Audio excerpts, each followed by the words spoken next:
그래서 이거 왜 이러는 거지? 그러고서는 이상하다 그랬어. 근데 앞만 봐도 이상했고 내가 찾아봤잖아. 찾아봤더니 무리한 다이어트로 다리에 멍이 든다는 거야. 2달에 10kg 뺀 여자들이 다 그런 거야. 신기한 거는 보통 2달에 10kg 정도를 뺀 여자들이 전부 다 허벅지에 멍이 든다는 거야. 그 왜 그러는지 모르는데 모르겠어요. 근육도 빠진 것 같아. 그러니까 단백질이 모자랐는지 어쨌는지. 내가 그래가지고 이제 그걸 딱 찾았더니 무리한 다이어트가 원인이라는 거야. 허벅지에 멍. 우리 딸한테 보여줬잖아. 엄마 이거 허벅지에 멍 이거 무리한 다이어트 때문이래 막 했더니 우리 딸이 몇 킬로인데 그러는 거야. 7.7 그랬지. 55가 목표였는데 지금 7.7이야. 그러니까 그 딸이 더 이상 빼지는 않되 유지를 하라. 합의 봤어. 예. 이제 더 이상 빼지는 말고 유지하는 걸로. 예. 그러니까 이제 2.7이 남았는데 사실 이게 지금 57까지 빼는 거는 그러니까 57까지 뺐어. 그러다 이제 막 다시 왔다 갔다 하면서 이제 57.7 이렇게 유지가 되고 있는데 거기서 55kg까지 빼는 게 되게 힘들다 그러더라고요. 그래가지고 일단 우리 딸내미가 저기 더 이상 빼면 아니 검색해서 나오니까 이 무리한 다이어트라고 딱 나오니까 딸내미가 이제 그만해도 된다고. 예, 바쁜 여우비님 감사하고요. 그쵸. 사실은 이게 유지가 문제지. 유지가 문제인데 어쨌거나 우리 이제 그래서 딸내미가 그 다이어트를 이제 중단해도 좋다는 소다맛 아이스님 감사하고요. 다이어트를 중단해도 좋다는 허락을 내렸고 이제 더 이상 빼지는 않아도 된다. 근데 이걸 유지를 해라. 그게 이제 문제고. 그래서 어저께 우리 신랑이 갑오징어를 사갖고 왔더라고요. 예. 그래서 그 갑오징어를 삶은 왜 이게 데친 갑오징어를 사갖고 왔어. 그래가지고 이제 이게 사실 그냥 데치기만 했잖아. 기름도 없고 순수 단백질. 근데 보니까요. 내가 어저께 되게 몸이 좀 얼굴도 좀 칙칙하고 되게 안 좋았어. 예, 좋은 세상이님 감사합니다. 근데 보니까 내가 이제 사실은 이번 달 들어서서 이번 달 이제 선거 끝나고 나서 휴가를 갔다 왔잖아요. 선거 끝나고 휴가 갔다 오면서 사실은 다이어트가 이렇게 조금 흐트러졌어. 그리고 이제 막 생야채가 너무나 질겨지는 때잖아요. 막 너무 드세가지고 이게 야채를 먹으면 이 야채가 너무나 막 이렇게 질긴 거야. 예. 너무 질겨가지고 도저히 먹을 수가 없더라고. 그래가지고 이제 지난 한 2주 정도 채소를 제대로 안 먹었어. 채소를 한 2, 3일에 한 번만 먹고, 그리고 이제 막 이만큼 뺐으면 됐지 막 이러면서 이것저것 막 나쁜 것도 먹고 신랑이랑 딸이랑 우리 딸려는 진짜 우리 저기 마른 인간들, 우리 집 마른 인간들은 앉은 자리에서 통닭을 한 마리를 먹어도 살이 안 쪄. 그 인간들은. 처단 박기네님, 미미옴님, 껌풍님 감사합니다. 이 마른 인간들이 아주 그냥 내가 어저께 되게 짜증이 나가지고 우리 딸내미 앉은 자리에서 그 간장 통닭을 한 마리 다 먹는 거야. 근데 살이 안 쪄. 진짜 씨. 그래가지고 매일 먹으면 찔까? 몰라. 하여튼 그놈의 지집에는 뭘 2인분을 먹어도 살이 안 찌는 거야. 근데 보니까 요즘에 머리를 많이 써서 그런가 봐. 그러니까 이제 학원 가기 전에 배불리 먹고 가면 공부가 잘 된다는 거야. 평균 인생님 감사합니다. 그래가지고 이제 우리 딸 근데 이제 어저께도 이제 막 옆에 앉아가지고 이 날개는 애들이 먹으면 안 된다. 날개 2개. 그 다음에 목뼈 있잖아. 응? 목뼈에 붙은 껍데기. 그거는 이제 내가 옆에 앉아서 그거를 이제 뺏어 먹었지. 애들이 먹으면 안 되는 거다. 이건 결혼한 사람만 먹을 수 있는 거다. 그러면서 그 날개 쭉지 2개하고 목뼈하고는 내가 훔쳐 먹었어. 나머지 살을 다 먹는 거야. 엄마 먹고 살찐다고. 그때 막 공부하고 갖고 막 너무 신난 거야. 그래서 원래 3시간에 해야 되는데 2시간 반에 다 맞췄다고 막 날아왔어. 막 신난다 그러면서 왔어요. 예. 아니, 근데 우리 신랑도 그렇고, 우리 딸도 그렇고, 워낙 평상시에 많이 안 먹어. 많이 안 먹고, 가끔 뭐 이렇게 치컷 먹더라도, 별로 살이 안 찌는 체질이야. 쪼꼬 간식님 감사하고. 근데 나는 보니까, 이 마른 인간들이, 아니, 이 인간들은 밤 9시에 라면을 끓여 먹고 자. 그래도 다음날 얼굴도 안 부어. 나는 냄새만 맡았는데 살이 찐다니까, 다음날? 봄봄봄아님 감사하고요. 우리 집 저 마른 인간들 저것들 둘은 밤에 9시에 둘이서 라면을 막 끓여가지고 먹고 자는데도 다음날 멀쩡해. 레빈이님 감사합니다. 근데 나는 옆에서 냄새만 맡았는데도 다음날 살이 뽀덕뽀덕 쪄있다니까? 그래서 내가 원인을 생각해봤는데 이건 과학적 증명은 아직 내가 근거는 못 찾았어. 근데 나의 추리야. 내가 추리해보건데 무지 목매에서님 감사합니다. 보니까 내가 뭘 먹고 싶어 하면 살이 찌더라고. 뭐를 막 먹고 싶다 그럼 살이 쪄. 그러니까 이제 이 몸이 뭔가 이렇게 뭐가 먹고 싶다라는 욕구를 느끼면 뭔가 먹고 싶다는 욕구를 느끼면 체내에 이 지방을 비축하나 봐. 그래가지고 이제 붓고 근데 별로 안 먹고 싶다 생각하잖아요. 그럼 진짜 신기하게 붓기가 빠져. 뭐 먹고 싶다 그러면 뽀록뽀록 뱃살부터 이렇게 나오는데 먹고 싶다는 생각을 안 하잖아. 먹고 싶다는 그치? 축적시키는 거 맞지? 그런 근거 있는 거 맞지? 그래서 내가 보니까 배고프다는 느낌을 안 받는 게 중요해. 예. 다이어트의 핵심은 배고프지 않는 거야. 그리고 뭘 먹고 싶어 하지 않는 거. 뭘 먹고 싶어 하면, 그러니까 보니까 왜 우리 집 마른 인간들은 라면을 처먹고 자도 다음날 안 붓고 나는 그냥 꼴딱꼴딱 침만 생기고 먹고 싶어도 꾹 참고 잤는데 다음날 나만 찔까? 그걸 생각해 보니까 이게 먹고 싶다라고 생각하면, 뭔가를 막 간절히 먹고 싶은 것 같으면 그게 이제 몸속에 체지방으로 얘네들이 비축을 하는 모양이야. 배가 먹고 싶다는 배고프다. 영양분이 모자라구나. 비축하자. 그러는 것 같아. 그래서 내가 이번에 다이어트 할 때 어떻게 했냐면 정확히 2시간에 한 번씩 물을 마신 거 있잖아요. 그게 되게 중요했어. 2시간에 한 번씩 물을 마셔주니까 이게 가령 이 위에서 이렇게 소화액이 나온다든가 이런 소화액이 나올 즈음에서 물을 계속 마셔주니까 배고프다는 생각이 안 들어. 그러니까 그게 이제 그러니까 물을 내가 그냥 마신 게 아니라 뭐 국화차라든가 뭐 마테차라든가 무슨 백년초 차라든가 이런 것들을 계속 마셔줬거든. 그랬더니만 이제 이게 효과를 낸 것 같아. 그래서 배고프지 않는 거, 뭘 먹고 싶어 하지 않는 게 중요해. 그래서 뭐 먹을 때, 그리고 테레비 끄는 거. 텔레비전을 꺼야 돼. 이게 텔레비전에 진짜 밤에 특히 9시 넘어가면요. 그렇게 먹을 거 광고가 나와. TV를 보면 뭐 먹는 장면이 되게 많이 나와. 그래서 아예 TV, 한국 드라마나 한국 프로를 안 봐. 그러면 먹는 게 안 나와. 먹는 게 안 나와가지고, 그게 되게 중요했어, 이번에. 그리고 일찍 잔 거. 10시쯤에는 꼭 잤어. 10시쯤에는 꼭 자니까 그게 이제 좋았던 것 같아요. 그래서 이제 일단 지금 이 정도를 유지하는 게 지금부터 관건인 것 같은데, 그래서 일단 밀가루랑 기름, 설탕, 술, 요 4가지를 경계하고 저녁은 안 먹고, 저녁 6시 이후에는 안 먹는다. 이걸 원칙으로 해놓고 가끔씩 변칙이 있겠지.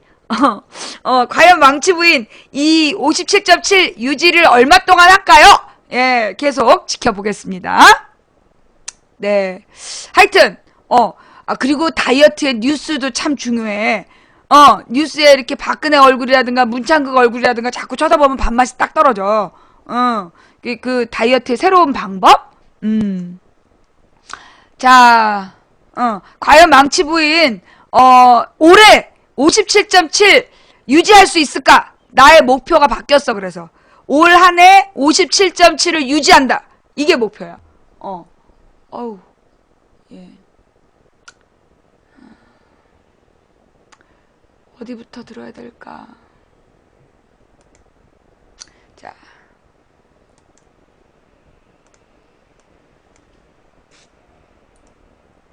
어머.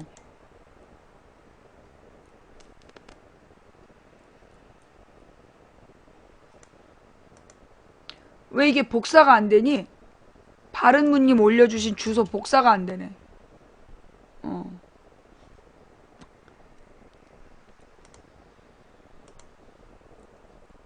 새 창에서 열기로 들어가야 되는데 안 되네. 세월호 참사가 일어난 지 사이즈를 줄여야 되니까 안 주네 또.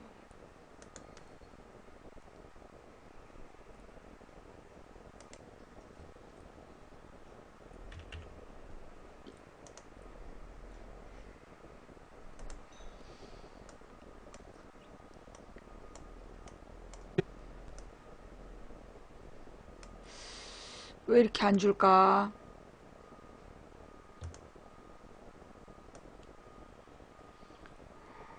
이것도 너무 줄었는데. 잠깐만요.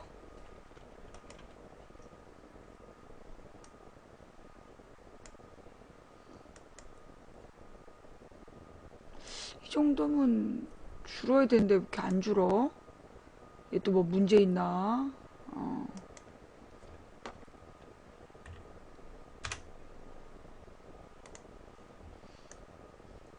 이 정도면 될 것 같다. 세월호 참사가 일어난 지 70일째입니다만 300여 명의 소중한 인명을 앗아간 대참사의 원인에는 여전히 불확실한 부분이 있습니다. 정부는 세월호가 항로를 바꾸는 와중에 배의 무게 중심이 흔들렸고 평형수가 부족한 상태에서 화물이 한쪽으로 쏠리면서 복원력을 상실한 것을 사고의 주된 원인으로 추정하고 있습니다. 그런데 지금까지 복원된 세월호의 항적도에는 항로를 바꾸는 순간의 기록이 보이지 않아서 정확한 판단을 하는 데는 한계가 있는 상황입니다. 뉴스타파는 이 의문을 풀기 위해 사고 당시 맹골 수로를 항해했던 다른 선박의 항해 기록 장치를 확인했습니다만 여기에서도 세월호의 변침 시점 전후로 29초의 기록만 빠져 있는 사실을 확인했습니다. 또 세월호의 사고 시점을 오전 8시로 기록한 사고 보고서가 새로 발견됐습니다. 황일송 기자가 보도합니다. 정부는 세월호가 무리한 증축과 평형수 조작, 과적 등의 문제점이 겹친 상태에서 급격하게 방향을 틀다 전복된 것으로 추정하고 있습니다. 세월호 AIS 신호를 이용해 복원된 항적도를 근거로 내세우고 있습니다. 그러나 지금까지 정부가 내놓은 세월호 항적도에는 유독 세월호가 변침, 즉 방향을 틀 당시의 기록만 없습니다.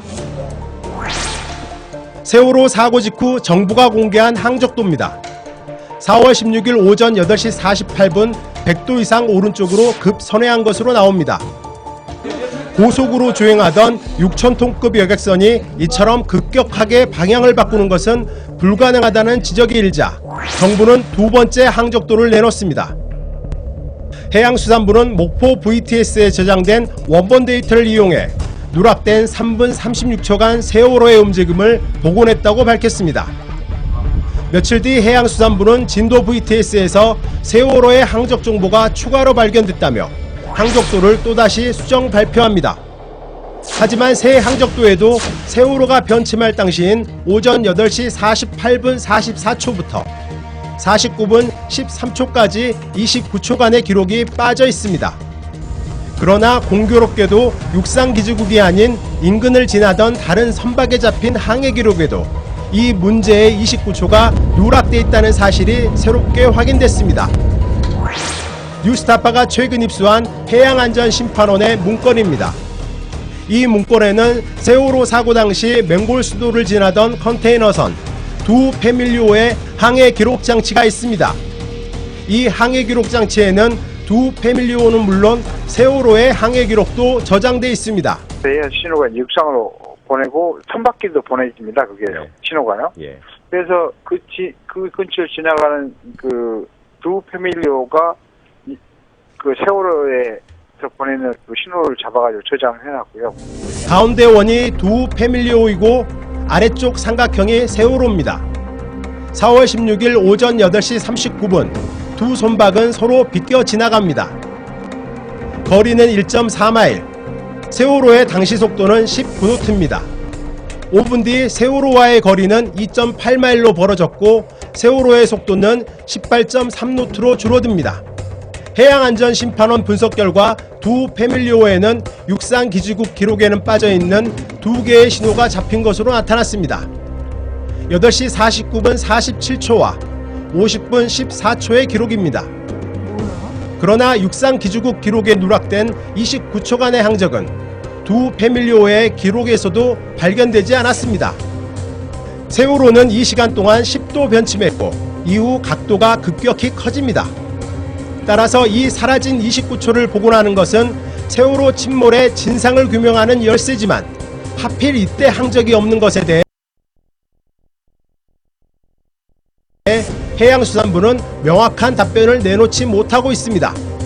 정부 AIS 시스템을 유지 보수하는 업체에서는 세월호 AIS 발신 과정에서 문제가 나왔을 것으로 추정하고 있습니다. 발신은 잘 했는데 간혹 중간에 초 안 들어오고 뭐 이빨 빠진 것처럼 그렇게는 되지만은 29초 동안 안 들어오는 경우는 저희가 AIS 기지국을 운영을 해보면서 그런 경우는 없었던 걸로, 기술적으로는 신호가 안 나왔을 수도 있고 급변침에 의해서 뭔가 이 이상 신호가 나왔을 수도 있고. 소용없는 진상조사!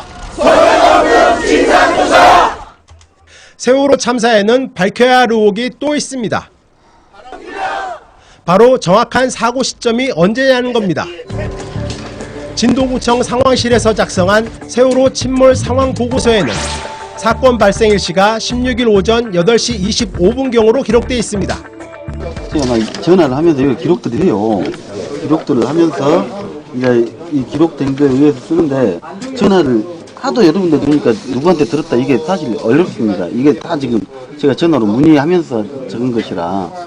그러니까 이걸 정확히 어디서 어떻게 이걸 찾으시면 제가 일일이 답변 드릴 수가 없어요. 얼토당토 않은 정보라든지 시간을 쓰지는 않으셨을 거 아니에요? 그렇죠. 저도 제가 지어낸 건 아니고 들은 바를 쓴 거죠. 그런데 뉴스타파 취재 결과 한국해운조합의 보고서에도 정부가 발표한 사고 시점보다 훨씬 이른 시점인 사고 일시로 기록되어 있다는 사실이 확인됐습니다.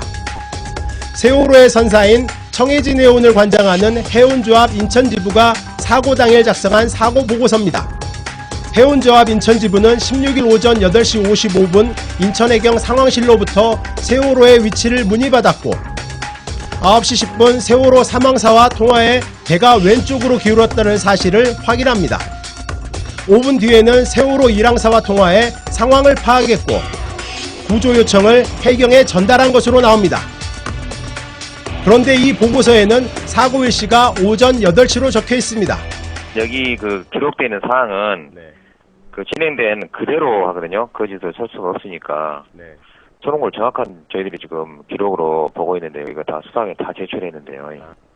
세월호 승무원과 직접 통화한 시간까지 구체적으로 기록한 사고 보고서에서 가장 중요한 사항 중 하나인 사고 일시를 잘못 기입했다고 보기는 힘듭니다. 뉴스타파는 보고서를 작성한 담당자와 결정권자에게 사고 일시를 8시로 기재한 이유를 확인하려 했으나 두 사람 모두 세월호 사건과 관련해 구속된 상황이어서 확인이 어려웠습니다. 단원고 학생 등 300여 명의 소중한 인명을 앗아간 대참사의 원인은 여전히 베일에 가려져 있습니다. 지난 5월 22일 발족한 세월호 참사 국회 국정조사 특별위원회는 여야 간 정치적 이해득실이 상충되면서 한 달 넘게 공전하고 있습니다. 서둘러 세월호 참사의 진상을 명확히 규명하고 정부의 재난대응 시스템을 제대로 만드는 것이 세월호 희생자들을 진정으로 기리는 길이 될 것입니다. 뉴스타파 황일수입니다.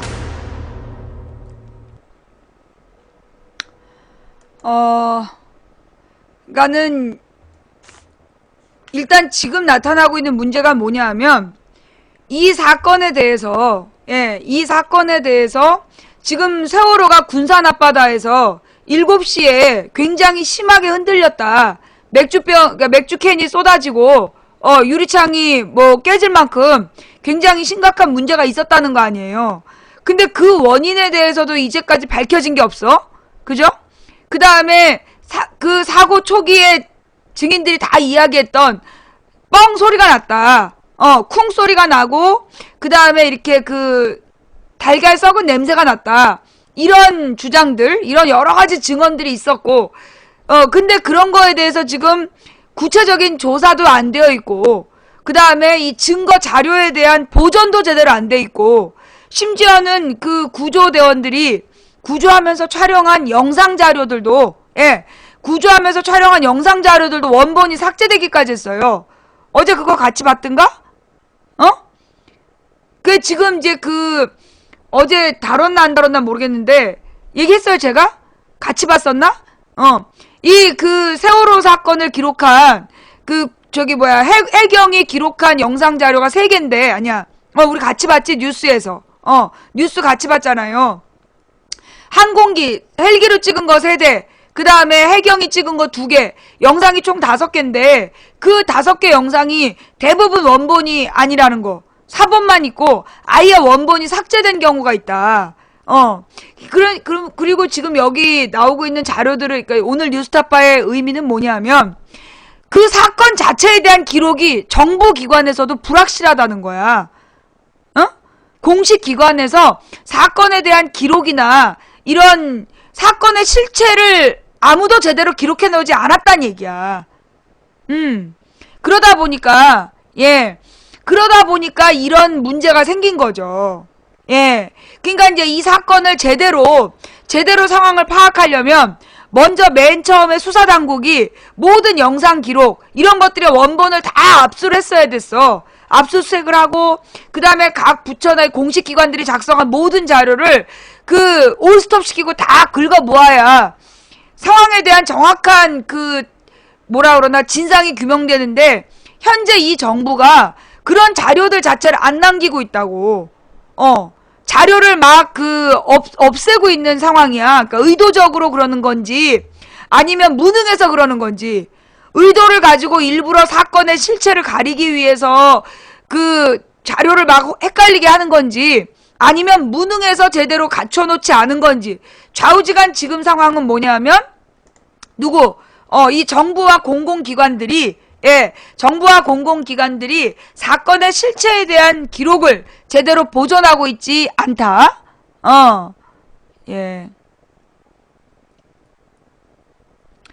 위 기사 영상 무슨 얘기죠? 가족 대책이 13분간 구조 작업이 촬영된 영상이 없다. 어제 나왔던 그 뉴스 얘기하는 거죠? 네. 그러니까 이제 지금 보면 지금 이제 이 세월호 문제에 대해서 일단 정부 차원에서 진상 규명을 위한, 수사당국이나 정부 차원에서 진상 규명을 위한 어떤 적극적 노력도 안 하고 있다는 거야. 사건 발생 당시에 제대로 된 구조를 아무도 하려고 하지 않았고, 다 누군가 하겠지 그러면서 구조를 안 한 거야. 그러면서 막 이 세월호 사건에 대통령 홍보나 하려고 지랄하고 막 그런 나쁜 목적들로 병신짓들 하다가 그만 애들을 모두 못 구했잖아요. 국민 300명을 죽여버린 거야. 근데 그 뒤에도 배가 뒤집어진 다음에 사건을 수습해가는 과정에서도 무능으로 일관했어. 그리고 지금 사건의 실체를 규명하기 위해서 이제 막 증거들을 모으고 있단 말이야. 증거를 확인하는 중에 이런 일이 발생하는 거야. 지금 이제 국정조사가 시작되잖아요. 국정조사를 하기 위해서 증거들을 지금 확인하고 있는데, 그 증거들에서 자꾸 빈틈이 보이는 거야. 근데 아까 어떤 분이 왜 야당은 아무것도 안 하냐 이런 얘기를 하고 있는데요. 지금 상황이 어떤 상황이냐 하면, 가족들이, 그러니까 이게 실종자하고 유가족 입장이 달라요. 실종자하고 유가족의 입장이 약간 차이가 있어. 그리고 지금 이제 실종자들 같은 경우에는 지금 극단적인 스트레스를 받고 있어서 어떤 대화가 지금 잘 안 돼. 상황 판단이라든가 대화가 되게 어려운 상황이에요. 이분들은 일단 모든 걸 떠나서 애들을 이 실종자를 구조하는 게 우선이다. 국정조사고 뭐고 다 필요 없다. 일단 실종자부터 찾아라. 이것만 일관되게 주장을 하고 있어.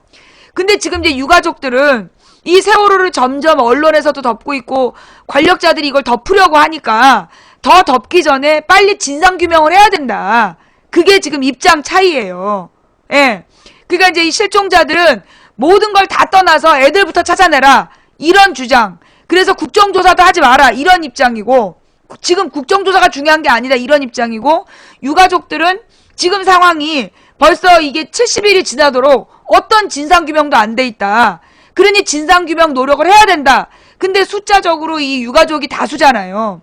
근데 이 두 입장이 둘 다 맞아.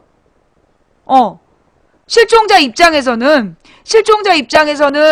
다른 모든 걸 떠나서 애들 구조하는 게 우선이다라는 주장이 맞고, 유가족 입장에서는 점점 언론이나 세상의 관심이 줄어들기 전에 사건의 진상규명을 해야 우리 아이가 왜 죽었는지 알아낼 거 아니냐. 네. 그 지금 입장이 그렇게 차이가 나는 거예요. 네. 무슨 얘기인지 알겠어요? 그런데, 그러니까 지금 이제 그래갖고 이제 야당이 막 국정조사를 하자. 그리고 이제 현장조사를 가자. 근데 누가 계속 뭉개?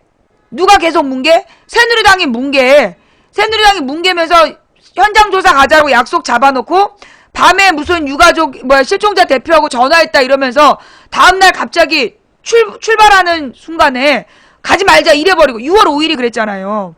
6월 5일에, 여야 국정조사단이, 여야 세월호 조사단이 단체로 진도에 방문을 해서 조사를 하기로 했어. 그랬는데, 이 새누리당하고 그 실종자 가족 누군가하고 대화를 한 거야. 밤에 대화를 해서 실종자 가족들이 오지 말라고 새누리당 조사위원장한테 얘기했다는 거야. 그러면 그날 밤에 야당 의원들한테 다 알려서 내일 가기로 했던 게 취소됐다고 알려야 될 거 아니야. 근데 기자들한테랑 야당한테 안 알리고 지는 안 나와버린 거야. 새누리당이. 그래가지고 이제 야당 의원들이랑 기자들이 모여서 우리끼리라도 가자. 그래갖고 내려간 거야. 그랬더니만 실종자 가족들 중에 사람 일부가 오지 말라고. 너네 의논해서 같이 오라고 그랬지 누가 야당만 오라고 그랬냐고.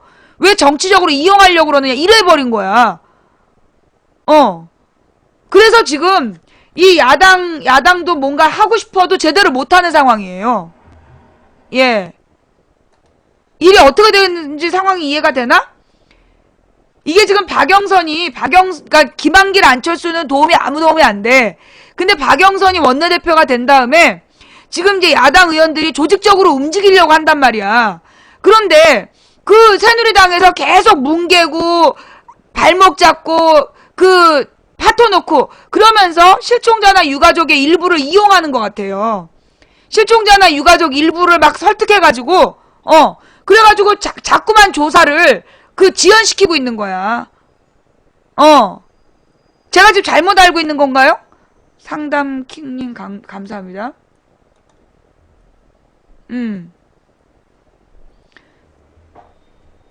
그러면서 보니까 이 실종자 가족들한테 자꾸 이런 식으로 하면 안 찾아준다 이런 말도 하고, 그 다음에 어떤 유가족이 또 다른 어떤 실종자 가족이 또 이 실종자 가족 중에 막 정부를 대상으로 해서 막 바른 말 하는 사람한테 저렇게 못되게 구니까 애를 제일 마지막까지 못 찾을 거라고 이런 얘기도 하고 막 그런다는 거야. 그러니까 이제 이게 좀 분열 공작 그리고 또 협박 이런 것들 속에서, 그리고 이제 사실 지금 이 실종자들이 굉장히 극단적인 스트레스 상황을 받고 있잖아요. 예. 극단적인 스트레스 상황을 받고 있는 상황에서는 합리적인 사고가 잘 안 돼. 합리적 사고가 잘 안 되기 때문에 이 실종자들과 유가족을 연결시켜주는 어떤 이게 좀 상황을 믿을 만한 대표가 있어야 되는데, 연결해줄 만한. 지금 보니까 실종자들은 유가족들이 왜 진도에 안 와 있냐 이거야. 근데 지금 유가족들의 근거지는 안산이잖아요. 그러니까 안산을 근거지로 해서 그 분향소에서 의논하고 이제 이러는 거야. 분향소에서 모여서 대책회의하고 어떤 방향을 정하고 그런 얘기를 하고 있는데, 실종자들은 왜 지금 아직 우리 애들은 못 찾았는데 왜 유가족들은 안산에만 있느냐. 현장은 여기다. 이런 주장을 하고 있는 거예요. 그러면 이제 실종자들 입장에서 그 말이 맞아. 근데 유가족들 입장에서는 지금 자꾸만 세상 사람들이 세월호 덮자 잊자. 근데 실종자들은 그걸 모르는 거야. 실종자 가족들은 지금 상황을 잘 모르는 거예요. 덮자 잊자 이런 분위기를, 그러니까 아무래도 이렇게 그러니까 뭐 일반적인 분위기, 사회 분위기보다 거기 진도에서 같은 경험을 갖고 있는 사람들이 모여 있잖아. 그러다 보니까 지금 유가족들이 느끼는 부담, 이제 유가족들은 점점 분향소에 오는 사람들이 줄고 있고, 이 관심이 점점 줄어들고 있기 때문에 그로 인해서 유가족들은 더 관심이 줄어들기 전에, 이 세월호에 대한 관심이 더 꺼지기 전에 진상규명 노력을 해야 된다. 그런 어떤 긴박감을 느끼는 거고, 이 실종자들은 계속 이렇게, 사건 진상규명 쪽으로 가버리면 지금 못 찾는 애들을 그냥 실종자로 남겨두면 어떡하냐. 이게 두려운 거죠. 그러니까 이게 지금 공포와 두려움 속에서 그 답을 못 찾고 있는, 그래서 지금 상황이 해결이 안 되고 있는 거야. 화두님 감사합니다. 그 틈에 댓글 부대 새끼들이 돌아다니면서 그만 잊자. 예, 세월호 유가족 요구 거부하는 새누리당 국조 의지가 없다. 예. 그러니까 이제 지금 여기까지 상황 이해가 되죠. 그러니까 이 야당이 뭔가를 해보려고 그러면 그 실종자나 유가족들 중에서 왜 너희들끼리 뭘 하겠냐. 새누리당 데려와라. 근데 새누리당은 저렇게 계속해서 시간을 끌고 댓글 부대 시켜갖고 덮자 잊자 이러고 있다니까. 내가 볼 때는 지금 실종자나 유가족이 전술을 잘못 쓰고 있다고 봐. 실종자나 유가족들이 전술을 잘못 쓰는데, 그러니까는 이 사람들이 뭔 생각을 하고 있냐면, 세월호를 정치적으로 이용하지 마라. 그런 전제를 깔고 있어요. 실종자 가족이나 유가족들이 세월호를 정치적으로 이용하지 마라. 그런 전제를 깔고, 그래서 여야 똑같이 돼야겠다는 거야. 그 전술이 난 잘못됐다고 봐. 내가 계속 얘기하고 있는데 계속 안 듣고 있어. 지금 실종자나 유가족들이 나의 주장을 계속 안 듣고 있는 부분이 뭐냐면, 세월호 문제를 정치적으로 이용하는 게 아니라 이 문제는 정치적인 문제예요. 새누리당은 계속 덮으려고 그래요. 그런데 계속 이렇게 여야를 똑같이 하겠다 이러면서 야당이 뭔가 해보려는 것까지 막아버리면 이거 덮입니다. 야당도 손 놔버리면 끝나는 거야. 이미 새누리당은 지금 상황에 대해서 일단 그냥 닻을 내리자는 거야. 끝내버리자는 거야. 그럼 야당이라도 싸우려고 할 때 그 야당을 도와줘야 되는데 야당을 싸잡아서 비난하고 있잖아 지금. 계속 그러고 있어요 지금. 유가족 대표도 그렇고요. 예, 유가족 대표도 그렇고 지금 실종자들도 그렇고 계속 정치적으로 접근하지 마라. 정치적으로 얘기하지 마라. 그러면서 여야 싸잡아 비난하는데 그렇게 해서 문제 안 풀립니다. 새누리당은 압도적 다수를 근거로 해서 지금 세월호 덮고 가자는 거야. 묻고 가자. 지난 지방선거에서 끝난 얘기다. 그러면 이 문제에 대해서 여러분이 지금 이용해야 되는 세력은 누구냐? 야당을 이용해야 돼요.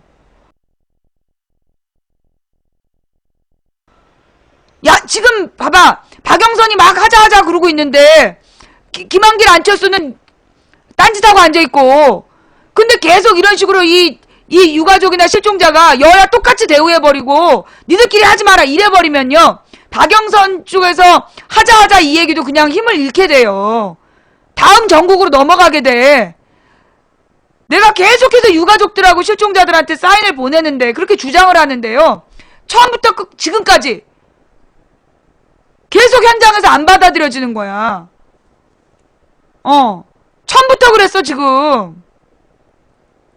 내 막을 왜 몰라요? 내가 계속 얘기하고 있는데. 지금 내가 이 얘기 몇 번째를 했어. 맨 처음에 4월 달에도요, 정치인들 다 가라. 사건 발생하자마자 유가족들 중에 일부가 정치인들 다 꺼져라 그랬어. 그래서 어떻게 됐는지 알아? 사건 초기에 야당이 감시하면서 여당을 막 협박해가지고 구조 작업을 열심히 해야 될 때 거기 야당이 다 쫓겨나서 없었어요. 그러면 누가 여당한테 그 정부에다가 누구를 시켜갖고 구조하냐 안 하냐 잔소리할 수 있는 사람이 없었다는 거야. 지금이 아니라 처음부터 그랬다니까요. 여러분 지금 찾아보세요. 맨 첫날요. 맨 첫날부터 정치인들 오지 마라. 선거에 이용하지 마라. 그거 누가 그랬냐고. 그러는 바람에 야당까지 다 쫓겨났어. 내가 그래서 첫날부터 계속 얘기했잖아. 지금 실종자나 이 유가족들이 필요한 건 야당을 물고 늘어지는 거다. 야당을 현장 본부 차리게 하고 거기다 계속 요구해라. 그럼 그 사람들은 정부 구조를 알기 때문에 누구를 협박해야 구조가 되는지를 알고 있다. 근데 이상하게 그 말이 안 받아들여지더라고. 내가 개별적으로 아는 그 유가족들한테도 요청하고 계속 그쪽 방송으로도 내가 지금 공개적으로 내가 4월 말에도 내가 그때 언제였니? 이상호 기자하고 그 누구였지? 이상호 기자랑 유가족들이 해수부 장관 붙들고 밤새 회의했던 날, 그날 내가 문제 제기했잖아. 왜 이런 일이 벌어졌나? 왜 이런 일이 벌어졌나? 이거는 지금 그 현장에 야당이 없기 때문이다. 여러분 있잖아요. 만약에 지금 여당이 새정치민주연합이고 야당이 새누리당이다. 그리고 내가 지금 세월호 유족이다. 난 새누리당 이용해. 무슨 얘기인지 알겠어요? 지금 여당이 새정치민주연합이고 대통령이 새정치민주연합이다. 그런데 지금 나는 세월호 유가족이다. 그럼 나는 새누리를 이용한다고. 야당의 역할이 뭐냐? 정부가 제대로 안 하는 걸 조직적으로 감시하는 게 야당의 역할이에요. 그런데 지금 세월호 유족들은, 세월호 희생자 가족이 맨 처음부터 지금 잘못되어 있어. 누가 그렇게 주장했는지 몰라도 여당이나 야당이나 똑같다는 논리로 야당을 전혀 활용하지 않아요. 아니, 세월호 희생자 가족이 정부 구조를 다 아나? 국정조사권이 있나? 모르는 거야. 정부 조직을 알고 정부 누구를 협박해야 되는지를 알고 있는 사람이 그 국회의원과 그 밑에 10명씩 딸린 비서들이에요. 1000명을 움직여서 사건 조사를 할 수 있는데 여야가 똑같다는 이름으로 야당을 지금 놀려먹고 있는 거 아니야.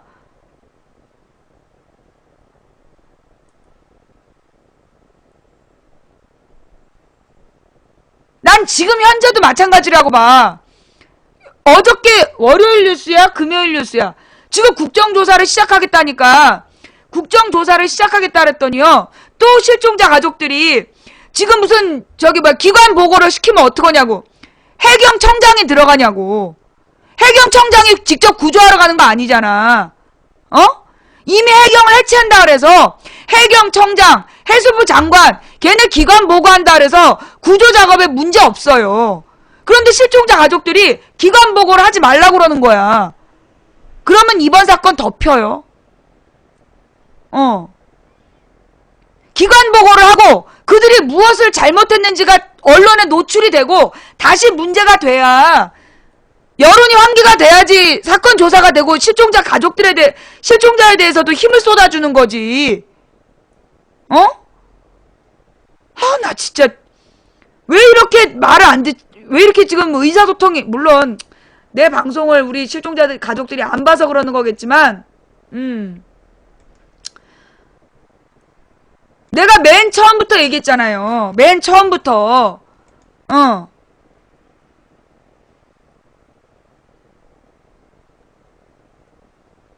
내가 맨 처음부터 그랬잖아. 야당을 이용해야 된다고. 야당을 이용하면 야당이 여당을 압박하게 돼 있는 거야.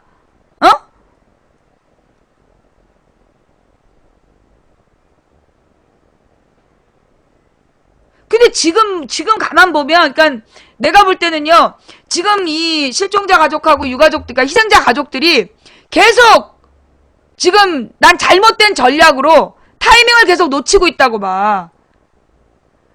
이 결론은 지금 이 희생자 가족이요, 새누리당의 의도대로 움직이고 있어요. 시간 질질 끌다가 묻어버리는. 지금 희생자 가족들의 전술이 결국 새누리당의 요구대로 가고 있다고. 시간 질질 끌다가 잊혀지는 거.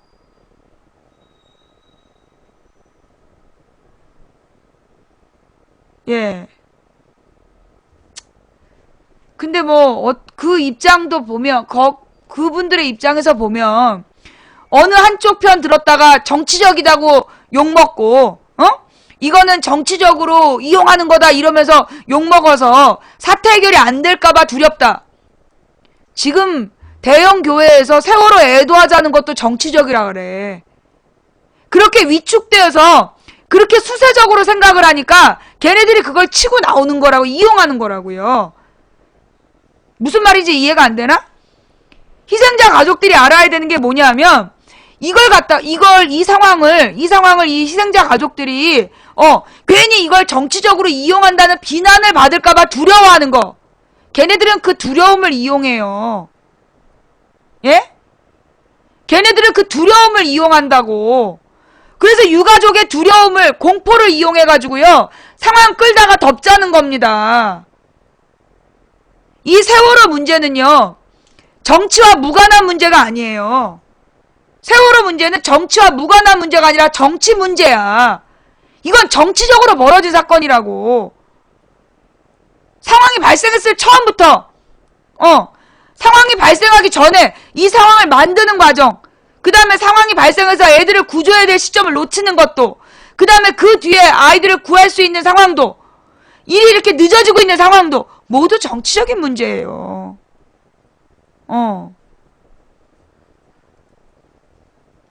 그런데 이걸 갖다가 지금 이 실종자 가족들이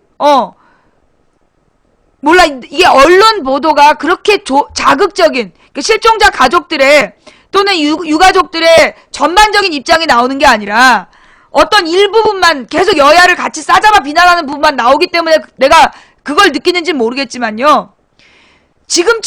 내가 지금처럼 이렇게 가면서 상황을 끌고 가잖아요? 그러면 결국은 어떻게 되느냐? 야당은 뭐 했냐고 욕먹으면서 야당 의원들한테 책임을 다 뒤집어 씌워서 끝난다?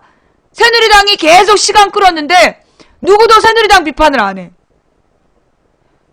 지금 새누리당이 조직적이고 수적으로 계속 이 세월호 사건을 지금 물타기 하고 있고 지연시키고 있고 그러고 있잖아.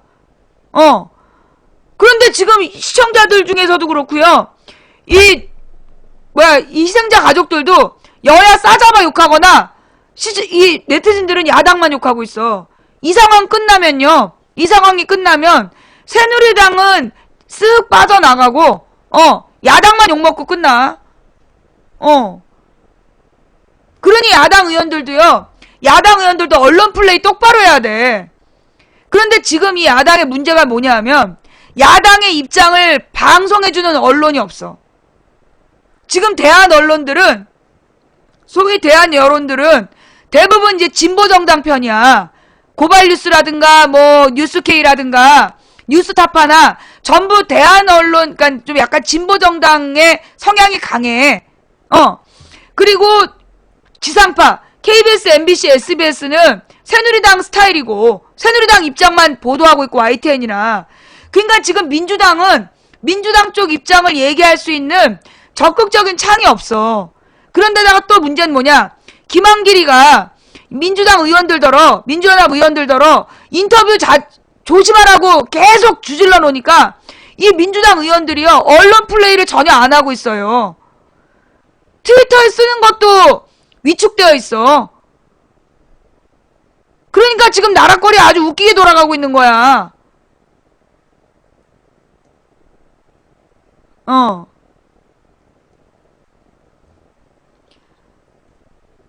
지금 대한방송에요, 민주당 의원들 중에 좀 신뢰감이 있고 좀 이렇게 그 영향력을 행사할 수 있는 사람이 나와야 되는데 맨 정청래만 나와. 문제가 뭐냐? 정청래는 민주연합 의원들한테 신뢰를 못 받아. 정청래가 막 떠들잖아요. 도리어 새정치연합 의원들이 뒤로 빠져. 가툭 취급받을까봐. 그러니까 내가 볼 때 정청래 의원은 좀 조용히 해주는 게 돕는 거야. 마이크만 보면 나가가지고 막 말을 하는데 그 말에 책임을 지금 못 지고 있잖아.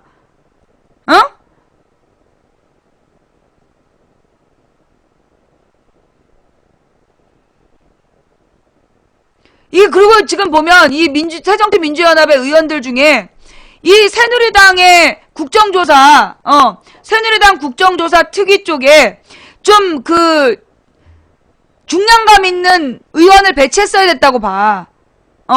중량감 있는 의원을 배치해서 이 세월호 문제나 이런 것들을 가령 뭐 문재인이라든가, 문재인 의원 정도가 맡는다든가, 그러면 세월호 문제에 대해서 보다 더 이렇게 마이크가 갈 수밖에 없는 거 아니야? 문재인 의원이 민주당 내 세월호 대책위원장을 맡아. 그리고 진두지휘를 해. 그러면 아무래도 발언이나 이런 거가 신중하게 나갈 것이고, 또 그 발언에 대한 영향력도 그만큼 파급력을 가질 텐데, 왜 그렇게 못하냐고. 언론은 계속해서 김한길 안철수만 비춰주고 있고, 정말.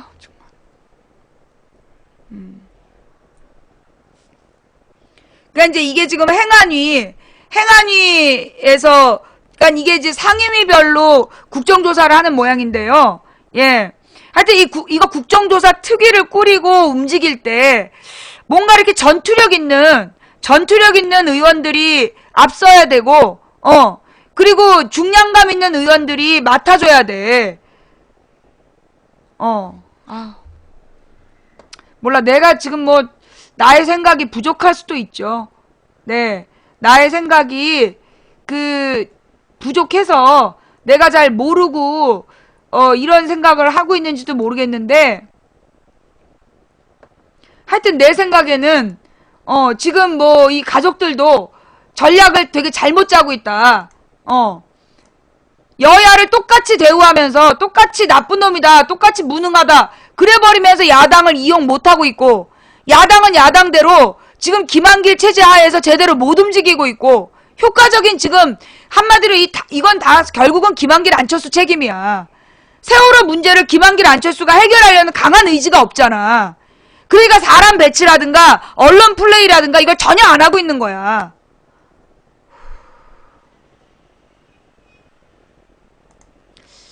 릴렉스. 세월호 희생자 가족대책위가 새로운 의문을 제기했습니다. 해경이 촬영한 동영상 중 특정 시점이 누락돼 있다는 문제 제기입니다. 뉴스K가 이 시점에 어떤 일이 있었는지 어업지도선 영상으로 확인을 해봤습니다. 단원고 학생들이 세월호에서 마지막 필사의 탈출을 벌이고 있을 때였습니다. 해경이 현장에 유일하게 보낸 구조 함정인 1, 2, 3정은 바로 이때 세월호에서 멀어지고 있었습니다. 그리고 세월호 참사 70일째인 오늘 단원고 여학생 시신이 발견됐습니다. 사망이 확인된 희생자는 모두 293명으로 늘었고 실종자는 16일 만에 1명이 줄어서 11명이 됐습니다. 취재 PD 연결합니다. 윤인아 PD? 네, 윤인아입니다. 네, 우선 실종자를 찾았다는 소식부터 알아보죠. 수습된 시신의 신원이 확인된 거죠? 네, 단원고 여학생 윤모양으로 파악됐습니다. 16일 만에 들리는 실종자 수습 소식입니다. 윤양은 오늘 새벽 1시 세월호 선체 4층 중앙 통로에서 구명조끼를 착용하지 않은 채 발견됐습니다. 윤양은 안산 고대병원에 안치됐습니다. 오랜 기다림으로 지친 실종자 가족들에게 이번 수습 소식은 가족을 찾을 수 있다는 신락 같은 희망을 다시 붙잡는 계기가 됐습니다. 이로써 세월호 실종자는 11명이 됐습니다. 자, 세월호 가족대책위와 변호인단이 해경 동영상에 의문을 제기했더군요. 특정 시간대 영상이 없다. 어떤 문제를 제기하는 겁니까? 해경 경비정 1, 2, 3정과 헬기 3대가 촬영한 영상에 세월호가 뒤집힐 때쯤인 10시 10분경에 촬영된 영상이 없다는 겁니다. 배가 뒤집히는 시기에 해경 1, 2, 3정은 세월호에서 멀어진 상황이었고 헬기 2대가 현장에 있었지만 촬영한 영상은 없었습니다. 가족대책위는 10시 8분부터 10시 21분까지 13분간의 구조작업이 촬영된 영상이 없다고 말했습니다. 뉴스K 분석으로는 약 8분 정도 영상이 없는 것으로 보입니다. 이 시간대는 10시 10분을 전후한 시기로 배의 자연 측면이 물에 완전히 잠기고 하늘을 향하고 있던 우연 쪽에서 소방호스 등을 통해 탑승객들을 구조하던 상황입니다. 자연 후미에서 희생이 가장 컸던 단체실과 이어진 문으로 마지막 탈출이 이루어지던 시점도 바로 해경 동영상이 없는 10시 10분대입니다. 자, 그럼 그때 해경이 뭘 하고 있었던 겁니까? 당시 상황을 보여주는 해경의 영상이 없기 때문에 어업 지도선에 찍힌 영상을 토대로 분석을 해보자면 헬기 2대가 세월호 우연 상공에서 제자리로 있는 것을 볼 수 있습니다. 헬기가 이때 어떤 구조 활동을 했는지 영상이 없어 정확히 알 수는 없으나 구조 활동을 했어도 이미 탈출한 승객을 구조 바스켓에 실어 헬기로 올리는 정도였을 것으로 추정됩니다. 수상 구조 활동을 벌이던 1, 2, 3정도 문제입니다. 배가 뒤집히는 시점에 1, 2, 3정은 오히려 뒤로 물러나고 있는 모습이 어업지도선 영상에 포착됐습니다. 당시 어업지도선은 후미 자연 쪽에서 단원고 학생들을 구조하고 있었습니다. 마지막 탈출이 이루어지던 이 시점에 해경 함정은 뒤로 빠졌던 겁니다. 네, 세월호 내부의 CCTV도 관심입니다. 복원 가능성이 높은 데다 가족대책위에서 증거보전 신청을 했어요? 네, 그렇습니다.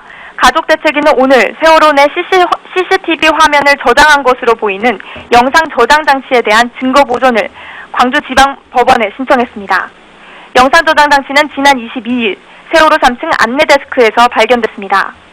세월호는 객실과 기관실, 식당 등을 포함해 안팎에 64대의 CCTV가 설치돼 있어 영상 저장 장치를 복원해 확인한다면 세월호 침몰의 정황을 밝힐 수 있습니다.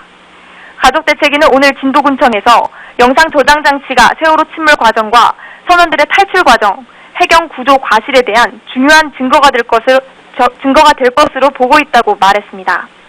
가족대책위는 복구와 분석 작업에서 의혹이 없어야 한다며 가족대책위와 범대본, 검경합동수사본부가 모두 참여한 상태에서 부식 방지 조치를 취할 예정이라고 밝혔습니다. 네, 세월호 승무원에 대한 재판이 어떻게 진행되는지도 좀 알아보죠. 오늘 세 번째 재판이 진행됐어요? 네, 맞습니다. 오늘 광주지법에서 세월호 선장과 선원 등 15명에 대한 공판 준비 절차가 마무리돼 사고 원인을 규명하는 본격적인 공판 절차가 진행됐습니다. 재판부는 안산 단원고 생존 학생들에 대한 증인 신문을 7월 28일부터 30일까지 수원지법 안산지원에서 비공개로 진행하기로 했습니다. 생존자 가족들은 세월호 재판 과정에 적극적으로 참여할 의지를 밝힌 바 있습니다. 재판부는 학생들을 법정이 아닌 별도의 영상 증언실에서 진술하게 해 피고인과 검사, 변호인들과 접촉하지 않도록 할 계획입니다. 재판부는 학생들이 사고 후유증으로 장거리 이동이 어려운 점을 고려해 원거리 화상 증언 시스템을 이용해 안산에서 증인 신문을 하기로 결정했다고 설명했습니다. 지금까지 국민TV 뉴스 윤인아입니다. 자. 그러니까 이게 지금 이 세월호 사건의 진실을 밝히기 위한 작업을 하면서 증거를 확인하는 과정에서 이게 지금 증거가 훼손되고 있다는 것이 지금 하나씩 들통이 나는 거야.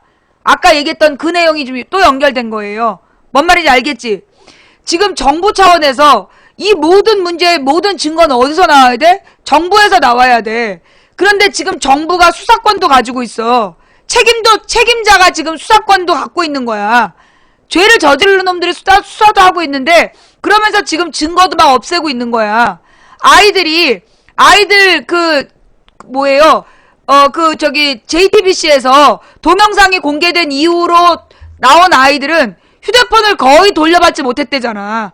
휴대폰 못 찾았다 그러면서 거의 돌려받지 못했대잖아. 이것도 결국 구도 당국에서 이 휴대폰 빼고 주는 거야. 빼고 줘도 모르는 거야. 정확한 표현은. 지금 상황이 그렇단 말이에요. 그러면 이런 일들이 벌어지지 않도록 그때 이 현장에 야당 측에서 전문가들을 배치해서 그 전문가들이 현장을 파악하고 감시하게 했어야 됐어. 그런데 정치권 다 물러가라. 그래서 모든 사건은 초기에 어떻게 초동 대처하냐가 중요한데 그 초기 2주의를 날려버린 거야. 초기 2주의를 날려버리는 바람에 지금 이렇게 우왕좌왕 지랄인 거예요. 너무나 속이 상해. 내가 지금 이런 얘기를 볼 때마다 내가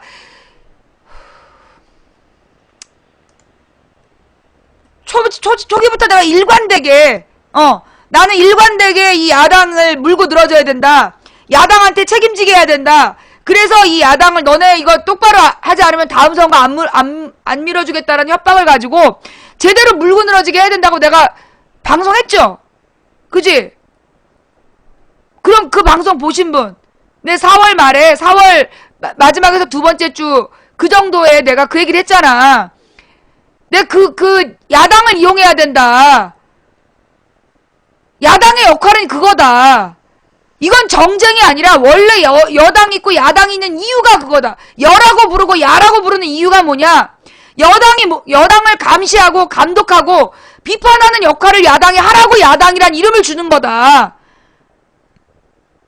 그리고 유가족, 희생자 가족들이 야당을 이용해야 된다. 내가 분명히 얘기했잖아.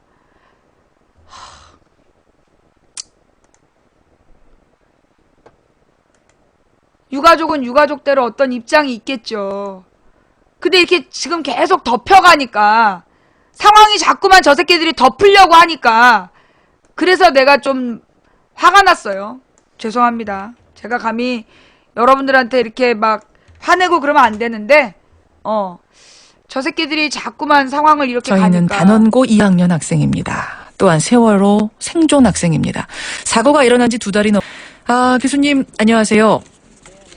딱 2달 전에, 그러니까 4월 25일에 저하고 인터뷰를 하셨는데 그 후에도 계속 이 학생들 심리 상태를 봐오신 거죠?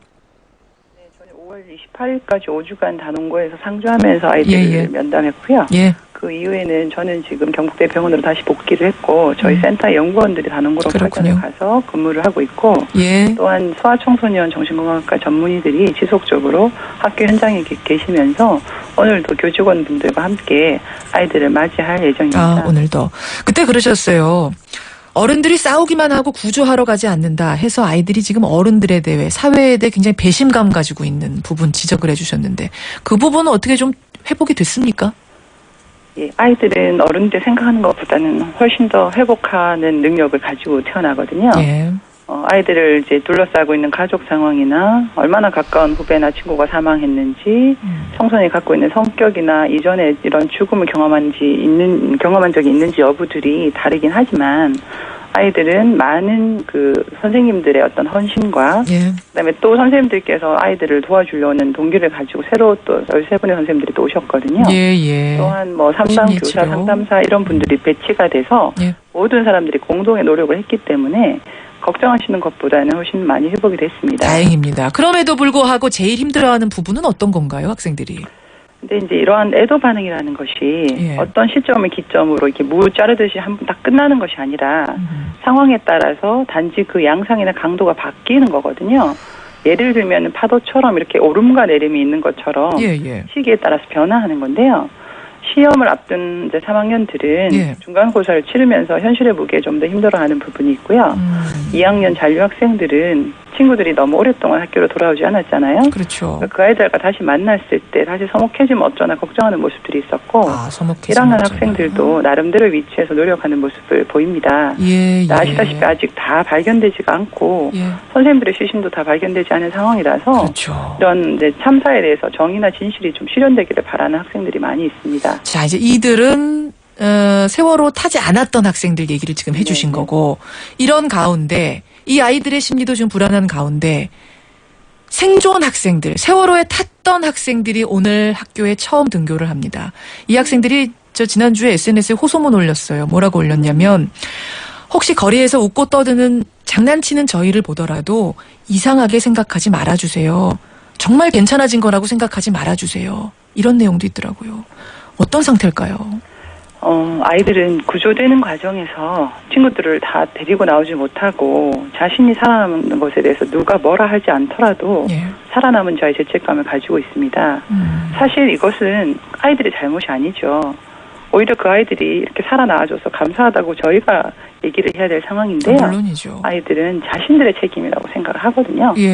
아이들한테는 새로운 친구들을 다시 사귀고 공부를 하고 장난도 치고 놀기도 하는 것이 일상생활이고 세월호 사건 이전의 일상으로는 결코 돌아갈 수는 없지만 새로운 일상을 만들고 그 일상에 적응하는 것이 아이들의 발달 경로를 되찾는 데 반드시 필요합니다. 아이들이 순간 웃는다고 해서 실종된 친구들, 죽은 친구들 잊어버린 것이 아니라 오히려 더 그 친구가 생각나고 있을 수 있는데요. 아이들의 마음속에 각자의 방식으로 다양한 방식으로 애도 반응을 처리하고 있다고 생각을 하시는 게 맞을 거고요.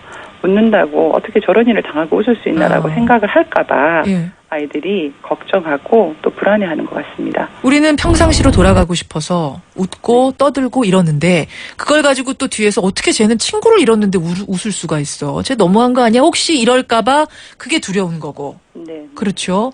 네. 그럼 이거 관심을 끊어줘야 되는 건가요? 아니면 관심이 있다는 걸 표현하는 게 좋은 건가요? 이게 좀 우리 사회, 그러니까 청취자들 입장에서도 좀 헷갈릴 수 있을 것 같은데 전문가가 보시기에는 이 학생들을 어떻게 대해주는 게 가장 바람직한 겁니까? 아이들한테 조절력을 주기 위해서는요. 사실 아이들마다 각자 원하는 게 다를 겁니다. 제일 좋기로는 우리가 어떻게 해줬으면 좋겠니 하고 아이들한테 물어서 그것을 지키려고 노력하는 게 가장 중요합니다. 어떻게 해주기를 지금 아이들이 바라고 있습니까?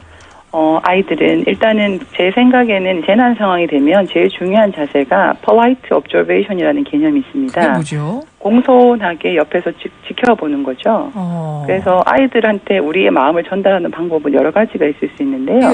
사실은 말의 내용은 7%밖에 차지하지 않고 나머지 100%의 의사소통 중에 93%는 말로 하지 않는 비언어적인 의사소통입니다. 아, 우리 일상에서의 모든 의사소통이 그런 식인가요? 네. 그래서 꼭 말로서 내가 너를 위로한다 이렇게 전달되지 않더라도 우리의 표정이나 태도로 그런 것들이 전달이 될 수 있거든요.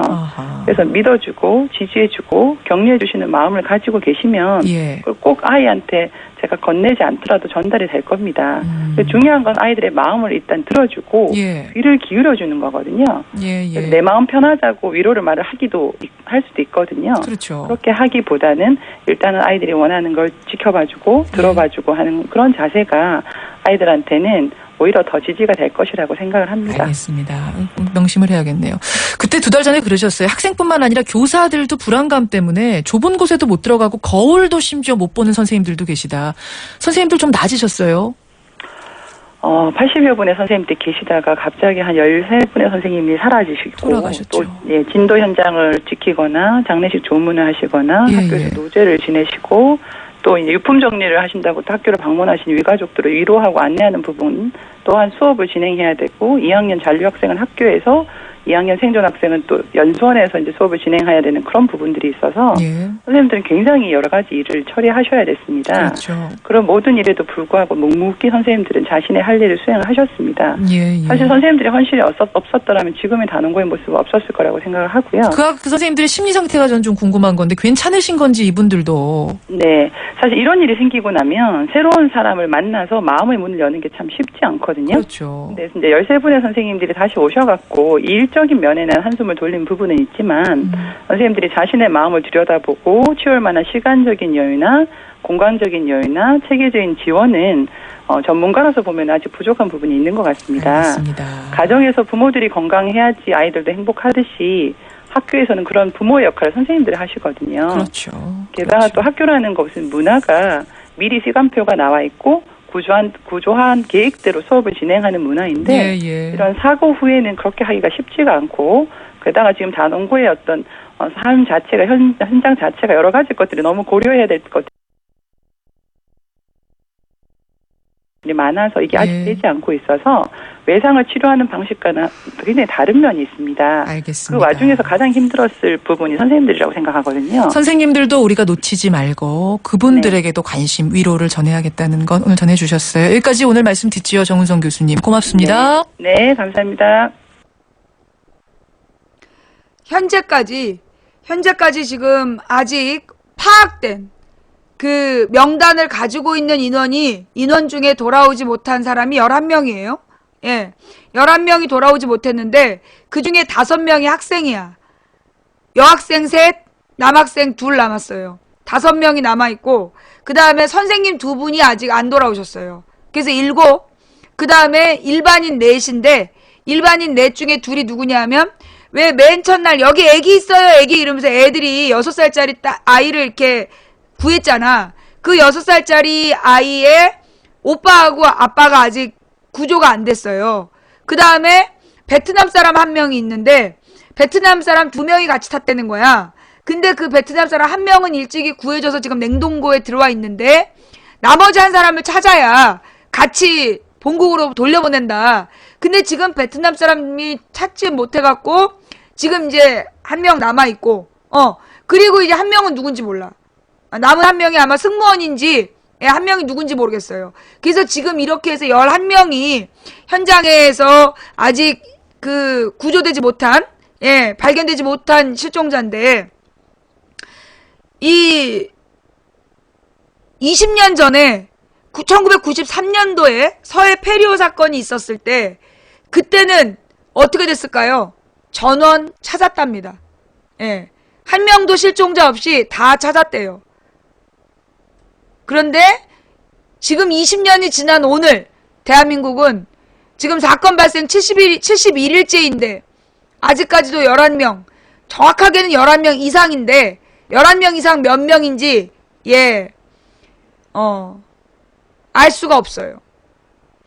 자, 그렇게 해서 오늘의 세월호 이야기, 뭐 유병헌은 왜 안 잡나요 이러시는데 유병헌은 눈 돌리기용이죠. 유병헌을 잡아서 뭐 해결되는 거 아무것도 없어요. 유병헌이를 잡는다고 이명박 죄를 사하겠습니까? 박근혜 죄를 사하겠습니까? 한국성급 해운조합, 해양구조협회 이 조직적 비리에 대해서 유병헌한테 뭘 다 묻겠어요. 유병헌은 그냥 눈 돌리기야. 이게 누가 그러더만 어떻게 세월호 사건에도 불구하고 박근혜 지지율이 50%대를 유지했나 했더니 우리는 우리 네티즌들이나 서울 사람들은 알아들어도 이 지방에 계신 분들은 인터넷을 잘 못하잖아. 그런 분들은 텔레비에서 얘기한 대로 진짜 유병헌하고 선장에게로 화살을 돌리고 있는 사람이 있었다는 거야. 이게 박근혜 잘못이야? 이걸 잘 모르는 사람들이 많았대. 그게 유병헌을 계속 띄운 이유였던 거야. 이번 사건이, 세월호 사건이 이게 정치적인 무능에서 비롯된 사건이라는 걸 가리기 위해서 그렇게 지나치게 유병헌을 띄웠던 거야. 오늘 아침인가 어저께 여론조사 분석한 거에 나오더만 어떻게 세월호 사건이 발생했는데 박근혜 지지율이 50%대가 나오느냐. 도저히 이해를 못했다. 왜? 도시에, 우리 서울에 있는 이제 대도시 사람들은 인터넷을 접속을 해서 이런 상황들을 파악을 했단 말이야. 근데 대도시가 아닌 곳에 살고 있는 대부분의 노인분들이 전화를 받고 지지율 표시하잖아. 그분들은 이게 유병헌이만 잡으면 되는 줄 안 되는 거야. 예. 유병헌만 잡으면 되고, 이거 유병헌이가 잘못한 거다. 선장과 유병헌이 잘못했다라고 믿는 국민이 50%였다는 거야. 그래서 지난 지방선거에서도 새누리당이 저렇게 대대적으로 지방선거, 기초선거에서 이길 수 있었다는 거야. 그게 유병헌 파리의 목적이라는 거지. 그러니까 유병헌을 왜 못 잡나요? 유병헌한테 관심 주는 거 자체가 박근혜 정부에 놀아나는 거예요. 우리는 그럴수록 뭐에 관심을 가져야 된다? 저들이 저렇게 주장할수록 우리는 뭐에 관심을 가져야 된다? 예. 한국선급, 해운조합, 한국해양구조협회, 그리고 누구? 이명박, 박근혜 정부의 규제 타파, 규제 완화, 이 부분에 대해서 물고 늘어져야 된다. 여러분, 지금도요, 박근혜 정부에서 오늘 아침에도 라디오에 나왔어. 박근혜가요, 1000개의 규제를 풀으라고 정부 조직에다가 1000개 이상의 규제를 없애라고 명령을 내린 거야. 근데 지금 해수부나 이 안전 담당한 사람들이 이 규제는 풀 수 없다. 100몇십 개의 규제를 못 풀겠다고 지금 그러고 있다는 거야. 1000개 이상의 규제를 풀으라고 지금 박근혜가 명령을 내렸는데, 그래서 지금 해수부나 이런 데서는 안전 규제를 풀어야 된다는 거야. 이게 지금 말이 되냐고. 이게 박근혜가 여러분 기억 안 나요?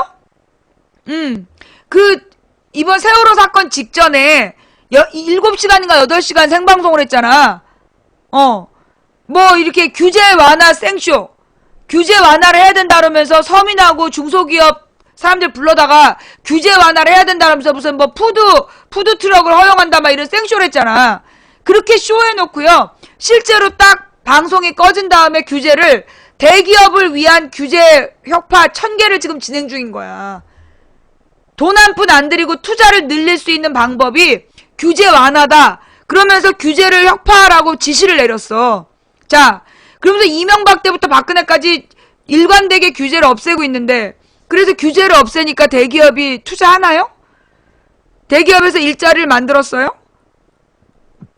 지금 대기업에서 투자 안 해요. 투자란 일자리를 말하는데 일자리를 안 만들고 있어.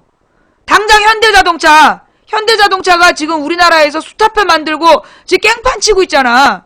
현재 여러분 우리나라에 생산되는 그 승합차가 현대 스타렉스밖에 없는 거 아세요? 우리나라에서 지금 생산되고 있는 승합차가 현대 스타렉스밖에 없어요. 예. 나머지 뭐 지금 우리나라에 자동차 다른 회사가 없잖아. 기아도 지금 따로 생산하는 승합차가 없고 승합차급의 그거 뭐라 그러니? 카니발. 카니발을 기아에서 지금 만들고 있고 11인승. 예. 쌍용도 지금 승합차 안 나오고 있어요. 쌍용 안 나오고 기아도 승합차가 안 나오고 예. 지금 쌍용 이스타나 우리나라에서 지금 판매 안 되고 있어. 예. 이게 무슨 얘기냐? 지금 우리나라에서 스타렉스만 나오고 있는 거야. 승합차로.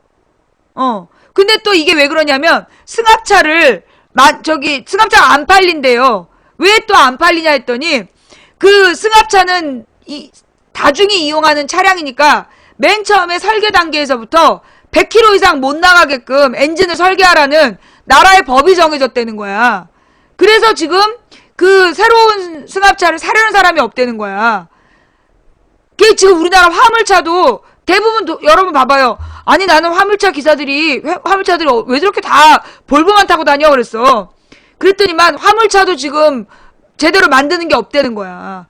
대형 트럭은 전부 다 뭐 외국 거고 그리고 뭐 1.5톤 1톤 트럭 만드는 게 있는데 그것도 굉장히 옛날 버전으로 똑같이 만들고 있는 거야. 예. 옛날 버전으로 똑같이. 현대차가 진짜 우리나라에서 개망난 짓을 하고 있어.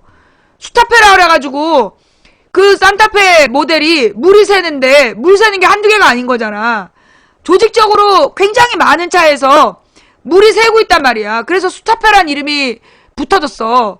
근데 그 수타페가요 4천만 원 돈 되는 차예요.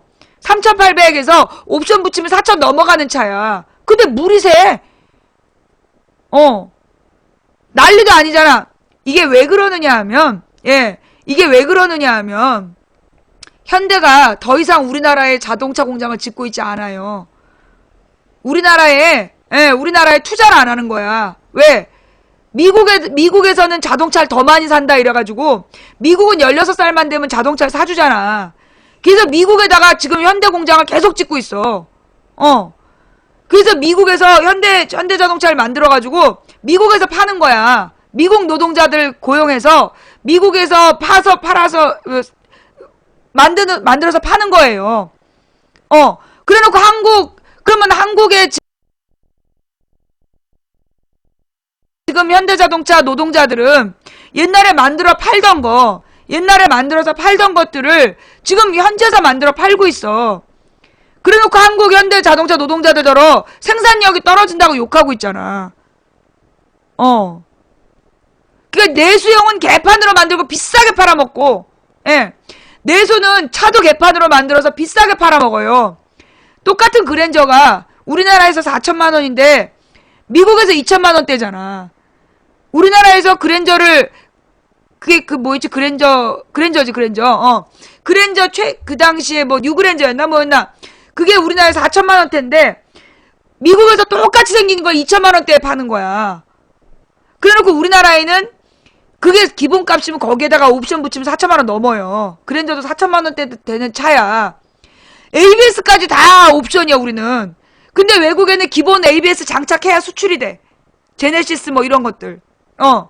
그래갖고 도리어 지금 새누리당의 정치인은 우리나라에서 만든 자동차 비싸다고 미국에서 수입해갖고 쓰잖아. 우리나라에서 우리나라 현대차인데 미국에서 사다 갔어. 그 이름도 있더만. 예. 아제라. 미국명 아제라. 예. 근데 실제로요, 자동차 공장을 그동안의 나라에서 특혜를 줬던 이유는 뭐냐면, 자동차 하나가 만들어지는데, 부품이 2만 개인가 들어간대. 2만 개인가 20만 개인가. 자동차 한 대에 들어가는 부품이 2만 개인가 된다는 거야. 그러면 그 2만 개의 부품이 한 공장에서 다 만드는 게 아니라 여러 중소기업에서 나눠서 만든다는 거야. 그러면 결국 자동차 공장 하나가 만들어진다는 얘기는 그만큼 많은 중소기업들이 만들어진다는 얘기고 그만큼 많은 그 일자리가 창출된다는 거야. 그래서 자동차 공장에다가 막 그 정부에서 혜택을 주고 그랬단 말이야. 도와주고. 근데 이 새끼들이 그렇게 해서 세계적인 그룹으로 키워줬더니 그 메이커 가지고 미국 가서 거기서 만들어 팔고 있잖아. 우리나라에다 아쉬운 소리 하기 싫다는 거야. 그래놓고 미국에서 많이 팔아봤자 남는 이윤이 없으니까 우리나라에다 비싸게 팔아먹고 있는 거야. 아니 미국에서 만들고 있다니까요, 여러분. 요즘에 미국 드라마 보면요, 가장 많이 나오는 차가 도요타하고 현대예요. 미국 차 별로 안 나와. 무슨 뭐 슈퍼내추럴 이런 거 있잖아. 왜 귀신 쫓아다니는 애들 타는 큰 차, 아니면 뭐 무슨 NCIS LA 뭐 이런 거 정도 봐야 미국 차 나오지. 제일 많이 나오는 게 도요타랑 현대야. 대부분 가족들이 타는 패밀리카들이나 이런 미국의 드라마들에 나오는 차들이 주로 가정용이잖아. 그게 도요타하고 현대가 제일 많이 팔리고 있다는 거야. 싸서. 싸가지고 되게 많이 나온다는 거예요. 그러니까 미국에다가 판매 대수가 많잖아. 그러니까 그 판매 대수를 가지고 세계 몇 위 판매, 이래서 뭐 유럽에다 팔겠다 뭐 이런 거 아니야. 근데 좌우지간. 그래서 문제는 이제 이 대기업들이 투자를 안 한다는 거야, 우리나라에. 삼성이 일자리 늘리는 거 봤어요? 규제 완화. 지금 삼성을 위해서 아예 의료 영리화해주고 삼성 보험을 위해서 모든 걸 나라에서 다 뜯어 발겨가지고라도 삼성을 위한 뒷바라지를 해주고 있어, 정부에서. 근데 삼성에서 일자리 늘렸다는 얘기 들어봤어요? 삼성에서 무슨 공장을 새로 지었거나 삼성 서비스 센터에서 노동자들한테 월급을 제대로 줬다거나 그런 얘기 들어봤어요? 안 하고 있잖아요. 지금 박근혜 정부, 이명박 정부부터 박근혜 정부까지 계속 규제 완화를 하는 거야. 규제를 완화를 안 해줘서 대기업이 투자를 안 한다고. 씨발, 그래갖고 규제를 다 없애줬어. 지금 몇천 개 규제를 없앤 거지, 이명박 박근혜가. 그런데 투자하냐고. 안 해. 그래놓고 고스란히 얘네들은 규제를 완화해서 돈벌이만 하고 있는 거야. 대기업이 투자는 안 하고 돈벌이만 해. 그 돈벌이의 대상이 누구냐고. 누구로부터 쪽쪽 빨아서 돈을 벌어? 서민들한테 쪽쪽 빨아 돈 버는 거야. 서민들한테 쪽쪽 빨아 돈을 벌면서요. 그러면서 우리 국민들한테는, 국민의 생명과 안전은 아무도 관심을 안 갖는 거야. 지금 원전 문제 계속 심각하다. 후쿠시마 사태로요, 독일에서는 모든 원전에 대한 재심사에 들어가고 노원전 폐쇄 정책을 막 펼치고 있어. 근데 우리나라는 지금 문 닫아야 될 원전을 계속 유지하고 있는 데다가 그 원전에 대해서 시험을 조사를 하는 거야. 얘 가동해도 되냐 안 되냐. 그런데 지금 어떻게 하고 있대, 정부에서. 가짜 시험 성적표로 그냥 허가를 계속 내주고 있는 거 아니야. 국민의 생명과 안전에는 관심이 없다니까. 자기네 집이 원전 옆에 없으니까, 지네 아파트가 원전 옆에 없으니까 원전이 터지거나 말거나야, 얘네는.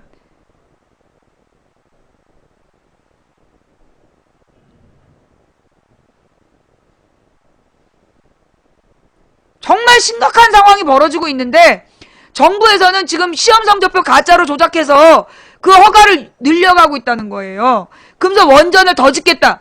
지금 노무현 때 계획이 되고 이명박 때 추진되고 박근혜가 유지하고 있는 계획이 뭐냐?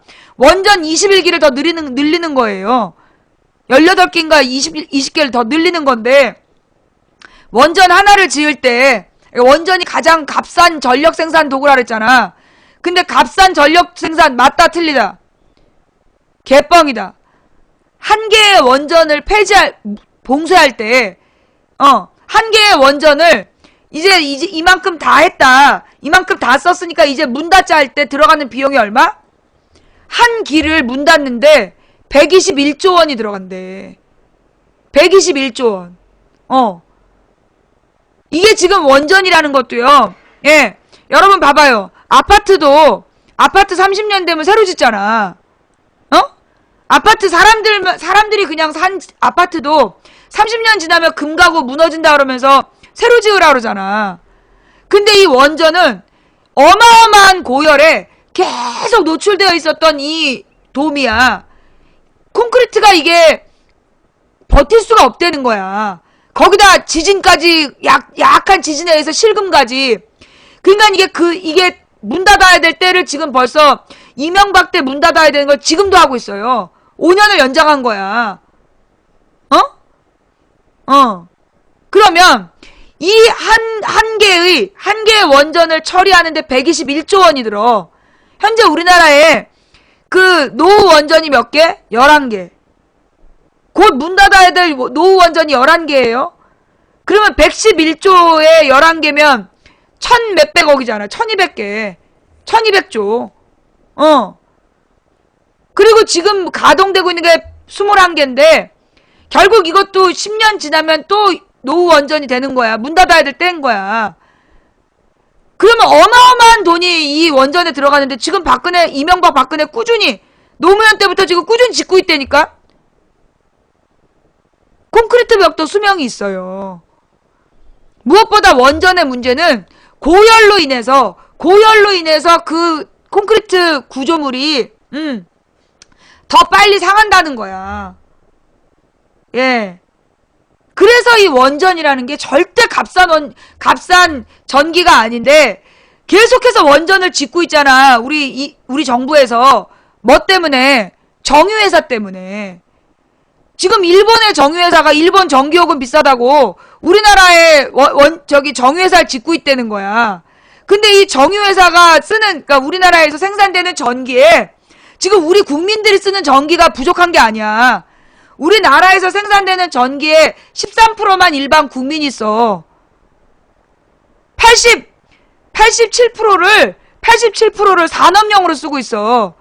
그 중에 일반 우리 나머지 공장 있잖아. 나머지 공장이나 건물이나 이런 데 쓰는 게 37%고 35%? 52%를 누가 써? 정유회사에서 쓴다고. 정유회사. 지금 우리나라에 쌍용, 그 다음에 그러니까 S-오일 있지, 그 다음에 LG정유 있지, SK 있지, 그 다음에 또 뭐 있니? 뭐 이원인가? 이원 뭐 이런 것도 있고, 또 뭐 있지? LG, 현대정유도 있지. 한화. 한화는 메이커가 이원인가 그렇죠? 한화가 이원이지. 그러니까 GS, 그 다음에 S-오일, 현대정유, 그 다음에 이원, 그리고 SK. 이게 5개 정유회사가 있잖아요. 근데 아마 농협은 자체로 하는 게 아니라, 농협은 이제 기름을 받아서 싸게 면세유로 공급하는 거고, 농협은 정유회사가 없어. 자, 그런데 좌우지간이 5개 정유회사에서 우리나라 생산되는 전기의 52%를 쓴다고요. 52%의 전기를 써서 다 소비해버리는 거야. 얼마에? 우리 일반 가정보다 훨씬 싼 가격에. 예. 우리 일반 가정에서 쓰는 가격보다 단가를 훨씬 싸게 해서, 우리가 쓰는 것에 한 80%? 아니야, 75%밖에 안 내. 단위당 가격이, 우리가 120원 내면 걔네 80원 내고 쓴단 말이야, 전기를. 예. 그렇게 쓰고 있는데, 그러면 우리나라에서 그렇게 혜택을 받았어. 그러면 걔네들한테 100원씩만 받아도요, 우리 13%의 전기는 돈 안 내도 되는 거야. 걔네들한테 100원씩만 받아도 80원 내는 게 100원을 낸다고 쳐. 그러면 5%를 더 내는 거잖아, 걔네가. 그러면 우리 13%의 전기를 걔네 돈으로 다 공짜로 쓸 수 있다는 얘기야. 근데 우리한테는 뭐래? 누진세. 일반 국민한테 누진세 걷잖아. 그리고 노무현 정부 때는 가난한 생활보호 대상자들한테는 전기 단가를 싸게 공급했어요. 그래서 가스비가 비싸니까 겨울에 전기장판 깔고 살았던 거야. 근데 이명박이 그것도 없앴잖아. 가난한 사람들한테 전기요금 깎아주는 것도 없앴어. 그리고 뭐만 강화시켰어. 부자들한테 전기를 많이 쓰면 누진세율 그것만 더 강화했단 말이야. 그리고 전기요금 단가도 올리고. 그러면서 일반 기업에다가는 특혜를 주는 거야. 그러면 그렇게 만든 기름을 우리 국민들이 싸게 쓸 수 있냐? 안 싸. 우리나라가 OECD에서 기름값 제일 비싼 나라에 들어가. 제일 비싼 세 나라에 들어가. 그 다른 나라는 기름값이 2,000원이 넘어가는데 이유가 뭐냐? 그 기름값에 환경세가 들어가요. 환경. 그래서 진짜로 그 기름값의 절반 이상을 세금으로 걷어서 그걸로 숲을 만들고 공원을 만들고 그런 데다 써. 근데 우리나라에서는 돈 걷어서 우리나라의 기름값의 비싼 이유가 절반이 세금이라서 비싼 건데 그 절반 세금 지들끼리 막 쓰잖아. 정부에서. 지들 멋대로 써버려.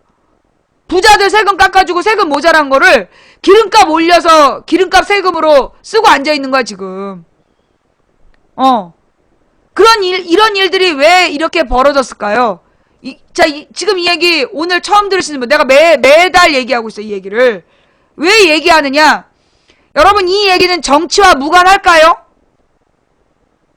이게 지금 정치와 무관할까요? 우리의 전기요금, 기름값, 이게 정치야, 정치. 정치인들이 그런 식으로 나라를 운영하고 있었던 거야. 우리 국민들이 그걸 몰랐던 거야. 아, 정치는 그놈들끼리 알아서 하라고 그래. 알아서 해서 우리가 이 모양 이 꼴이 된 거예요. 정치에 관심을 끊고 15년을 살아서 나라 꼴이 이 모양이야. 지난 15년 동안 월급이 안 올랐잖아. 그치? 지난 15년 동안 월급이 안 올랐어. 우리는. 그런데 그 16년 동안? 근데 그 16년 동안 물가는 3배씩 올랐어. 지난 16년 동안 월급은 오른 게 아니라 도리어 내려간 데도 있고 깎인 데도 있고 정규직이었다 비정규직으로 잘리기도 하고 실직이 늘어났죠. 똑같은 일을 유지해도요 가격이 오르질 않았어요. 잘 나가는 데가 똑같은 거야. 대부분 내려가고. 그죠? 근데 물가는 어떻게 됐어? 16년 전에 비해서 3배가 올라서 3배가. 이거 정치와 무관할까요? 연관되어 있을까요? 연관되어 있어요. 정치랑 연관되어 있는 거야. 왜? 정치가 대기업, 부자들의 이익을 위해서 정치를 하기 때문에 국민들만 계속 찍어 누르고 노동조합 만들지 마라. 노동조합은 종북 빨갱이다. 그렇게 계속해서 몰아친 거야. 그러면서 여러분 이번에 교육부 장관 후보가 사교육기관 주식 갖고 있었대잖아. 공공교육을 신경 써야 될 교육공무원이 사교육 회사의 주식을 갖고 이익을 챙겼대잖아. 이게 무슨 얘기냐면 지금 여러분 우리들 자녀들이요. 우리 생활이 왜 이렇게 어렵냐. 학원비도 많이 들잖아. 생각보다. 그죠? 학원비도 엄청 많이 들어. 공부 잘하는 애들은 한 과목당 중학생만 돼도요. 영수 잘하는 애들은 50만 원에서 100만 원을 쓴다는 거야. 우리 딸이 전교 5등이라고 그랬더니 어느 학원 다니냐 그러는데 우리 동네 앞에 그냥 상가 2층 다녀. 상가 2층에 그냥 이렇게 자습형 학원. 근데 발칵 뒤집어졌어. 왜냐? 보통 전교 10등 안에 들어가려면 비싼 학원을 다녀야 된다는 거야. 가외 붙이고 아주 사람들 많이 다니는 학원에서 그런 학원에서 정보를 입수하기 위해서 이번에도 무슨 수학 문제가 굉장히 어렵게 나왔는데 그게 어느 인근 학교에서 되게 어려운 수학 문제가 났다는 거야. 다른 구에. 근데 그 문제를 거의 그대로 냈다는 거야. 같은 방식으로.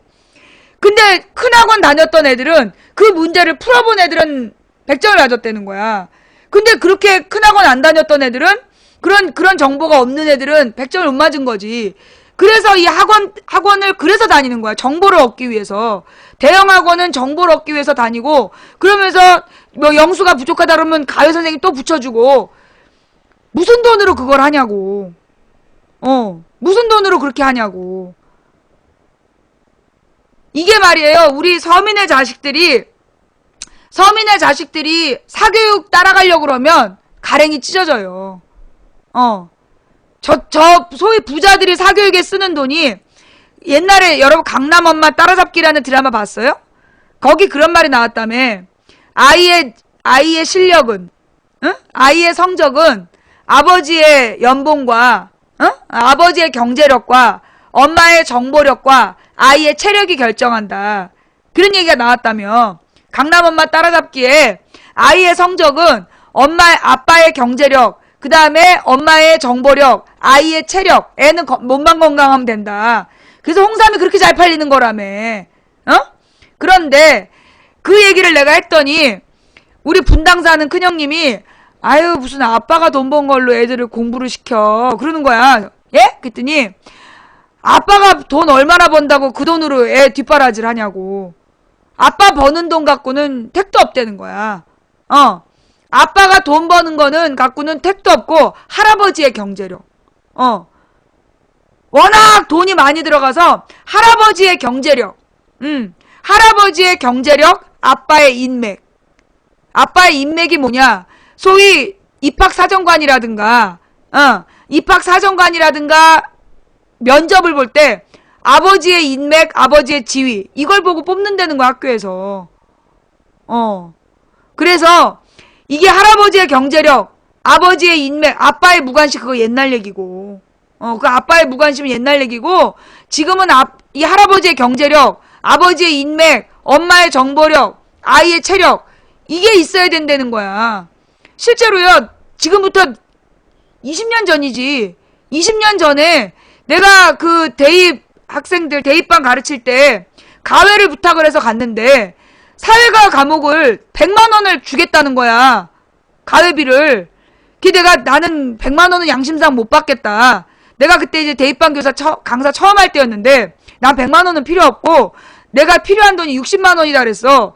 그랬더니 그 엄마가 나를 아래로 훑어보는 거야.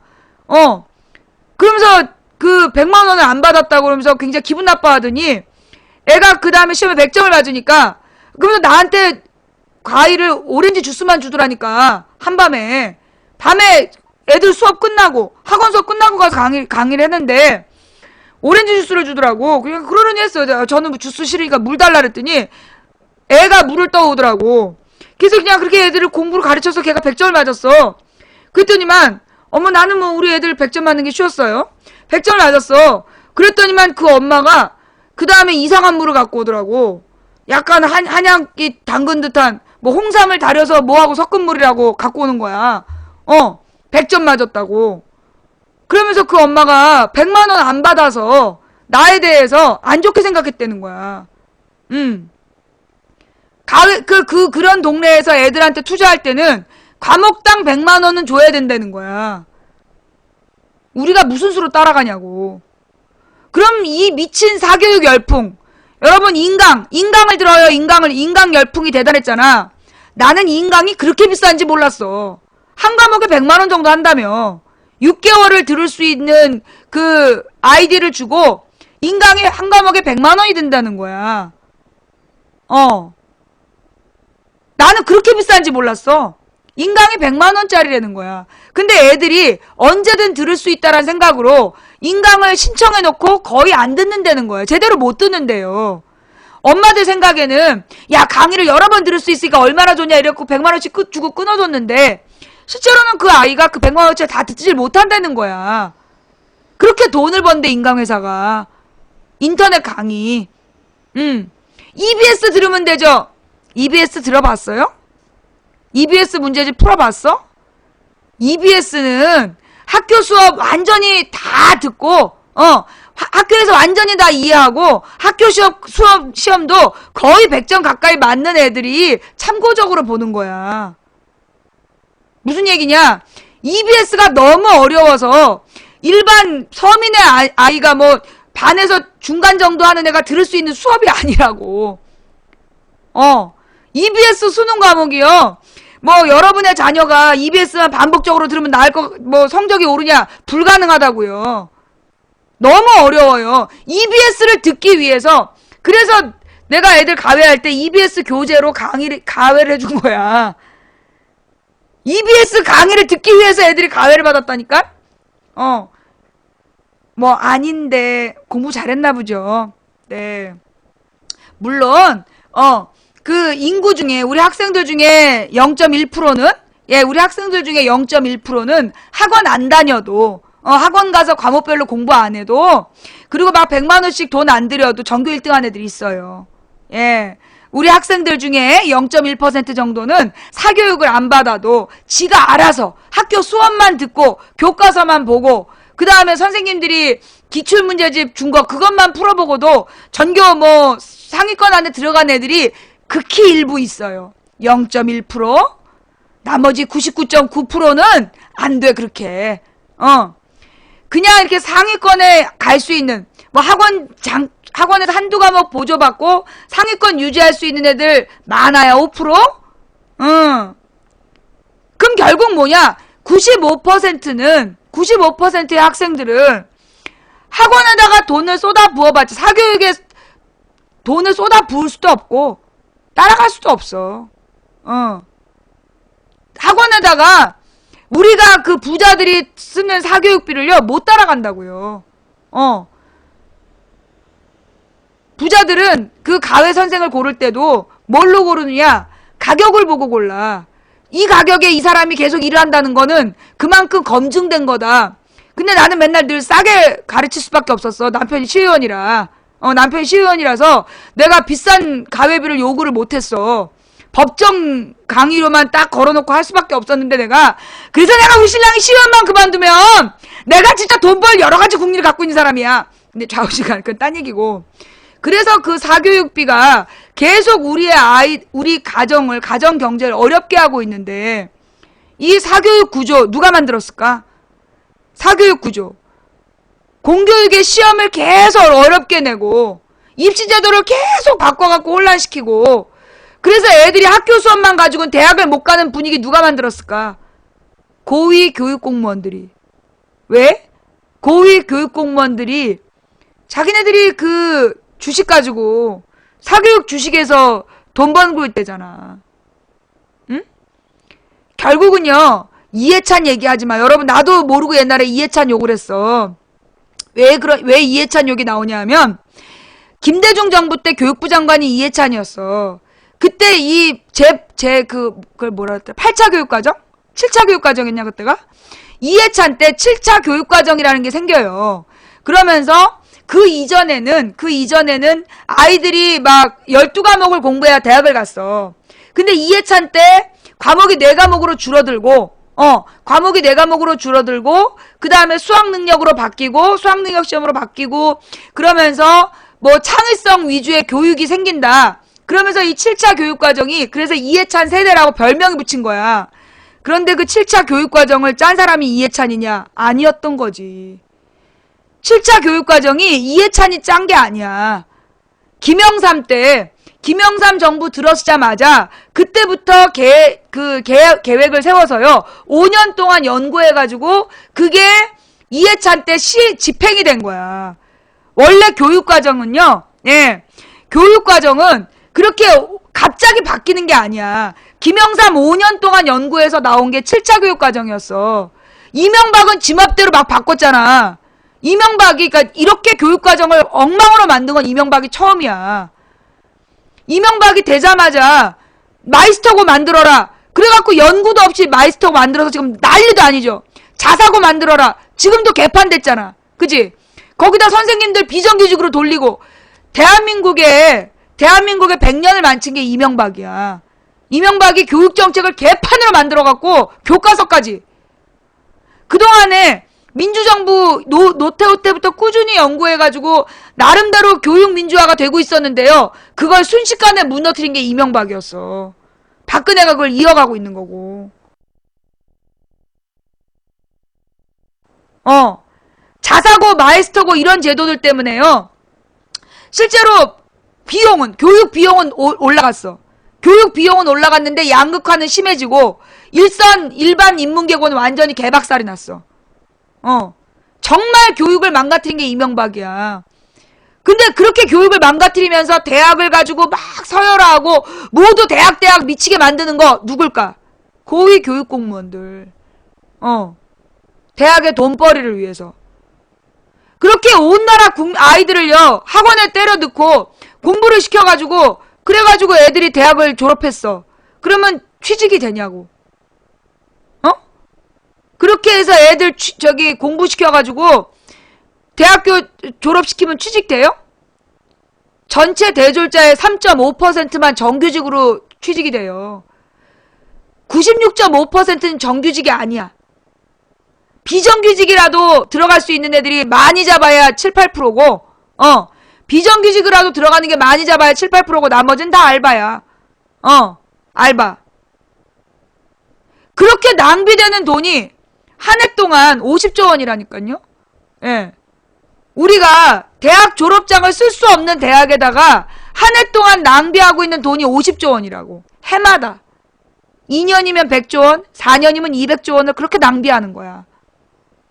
예. 자, 멈춘 사람들 나갔다 들어오시고요. 기가 막히죠? 우리는 이제까지요. 그런데 이런 걸 전혀 몰랐어요. 왜 몰랐죠? 맨날 수능이 되면 온 나라에서 수학 능력 시험이라 그러면서 막 그 전날부터 기도하는 엄마, 막 그 절에 가서 불공 들인 엄마 막 보여주잖아. 그러면서 무슨 수능 한파가 어쩌다는 둥, 수능을 위해서 그 항공기도 멈추잖아. 대학교 애들 시험 본다고요. 그 비행시간 조정하는 나라 우리나라밖에 없어요. 전체 모의고사의 듣기 평가를 위해서 주변 가게에다가 협조 요청하는 거 우리나라밖에 없다고. 높은매님, 해삼소주님 감사합니다. 이게 왜 그러느냐? 무조건 대학을 가야 성공한다라는 세뇌를 시키는 거야. 무조건 대학을 가야 성공한다는 세뇌를 시키는 거예요. 그래서 그래서 온 국민이 대학. 그래서 무조건 대학을 다 가야 되는 건 줄 알아. 근데요, 대학을 간 다음에 애들이 끝나냐? 안 끝나요. 우리나라 대학생 중에 4분의 2인가? 아니야. 4분의 3이 편입을 준비한대. 이 대학생 중에, 아니야, 4분의 3인가? 4분의 1인가? 몇 프로야? 과에서 몇 명이 편입 준비해요? 대학교 들어간 다음에, 들어가자마자 4분의 1은, 개점 휴업 상태로, 다른 데를 준비하고, 그러니까 4분의 1이 들어가자마자 1학년 때 개점 휴업으로 등록만 해놓고 다른 학교를 제 반수를 준비한다는 거야. 60명 중에 10명. 그럼 몇 프로야? 한 12% 되나? 몇 프로지? 5분의 1? 그러니까 반수 이런 거 준비하고 그게 이제 첫 1학년은 반수 준비해. 반수나 재수. 그 다음에 2학년부터 편입시험 준비해. 2학년부터 편입시험. 그래서 편입학원이 그렇게 또 잘 된대. 그 다음에 토익 토플 시험. 그리고 무슨 스펙 쌓기 위한 각종 그 돈이 어마어마한 거야. 그렇게 돈을 쏟아붓고 그래서 취직이 되냐고. 안 되잖아요. 근데 여러분 우리가 발상을 바꿔보면 애 하나한테 들어가는 등록금이 아이 하나한테 들어가는 등록금이 최소 4천이에요. 그죠? 5명이면 2억이야. 그죠? 10명이면 4억이고. 그러면 우리 부모들이 발상을 바꿔갖고 그 돈을 차라리 투자해서 아이들과 같이 할 수 있는 일을 만드는 거야. 예.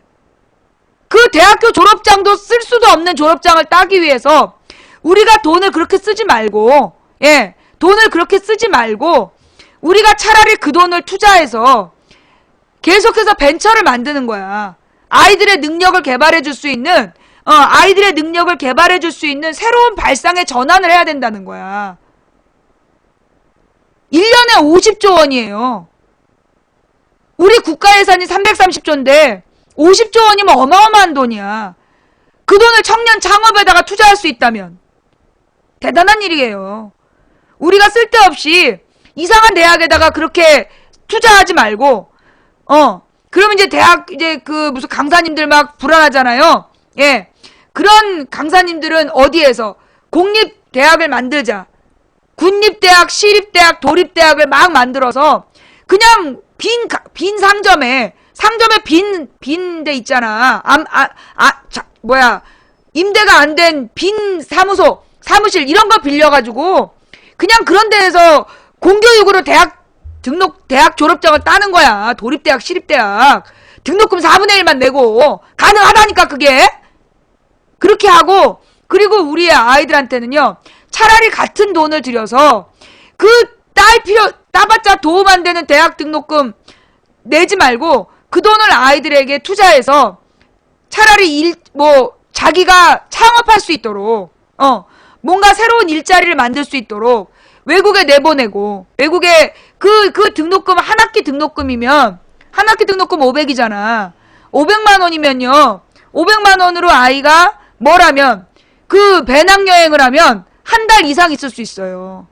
그지? 500만 원으로 애가 저기 유럽에서 배낭여행을 하겠다. 그럼 배낭여행을 하게 되면 500만 원으로 한 달 이상 있을 수 있어. 그러면서 보고 배우는 거야. 보고 배우고, 이 눈을 띄우고, 우리 아이들한테 우리가 이제 투자하는 방법을 바꿔야 된다는 거야. 예. 그리고 어른들도 맨날 우리가 그 프랜차이즈니 뭐니 이런 데다 돈 뜯기지 말고, 정말 우리의 경제에서 대기업을 제낀, 예. 우리의 경제에서 대기업을 제끼고, 우리 중소기업, 망해가는 중소기업들 끼고, 정말 소비자가 주인이 되는, 우리들의 세상을 만들어야 된다는 거야. 99% 가난한, 99% 가난한 사람들이 모여서, 우리들이 대기업에 뜯기는 돈, 과자 2,000원어치, 2,500원짜리 과자 사봐. 25% 들어있어. 75%는 공기와 포장지야. 그런 과자를 우리가 왜 사 먹냐고. 우리 생활협동조합 만들어서, 지금 있는 각각 쪼개져 있는 이 생활협동들, 조합들을 뭉치는 거야. 뭉치고, 망해가는 중소기업들, 그 특허 가지고 있는 사람들 다 뭉치고, 그래서 정말 생활협동 조합으로 공장도 만들고, 이 농업도 하고, 어업도 하고, 그래서 안전성 검사 우리끼리 하고, 그런 세상을 만들어야 돼. 그런 세상을 만들려고 의지를 가져야 돼. 이게 모두 뭐하고 연관되어 있다? 정치하고 연관되어 있는 거예요. 우리는 정치가 우리 생활에 그렇게 밀접한 걸 이제까지 모르고 살았어. 이제까지 모르고 살았어요. 여러분이 정치에 관심을 끊는 순간 여러분의 삶이 피폐해져요. 지난 15년이 그랬어요. 이제 민주화 됐잖아.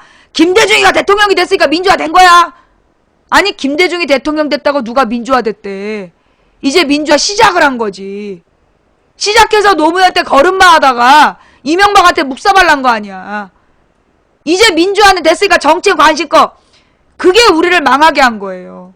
민주주의는요, 무거운 수레를 지고 올라가는 언덕을 올라가는 것과 같아요. 무거운 수레를 밀고 언덕을 올라가는 것과 똑같아. 우리가 멈추면 깔려 죽어요. 그게 민주주의야. 민주주의는, 여러분 그 레미제라블이라는 영화 보셨나요? 그 레미제라블이라는 영화를 보면 혁명을 하면 다 될 줄 알았는데 혁명 이후에도 프랑스가 혼란이 100년이었어. 200년? 1789년, 1889년, 그 1945년까지를 치면 프랑스의 혼란도, 거기다 드골이 대통령 해가지고 또 골 때렸기 때문에 프랑스도 200년이야, 200년.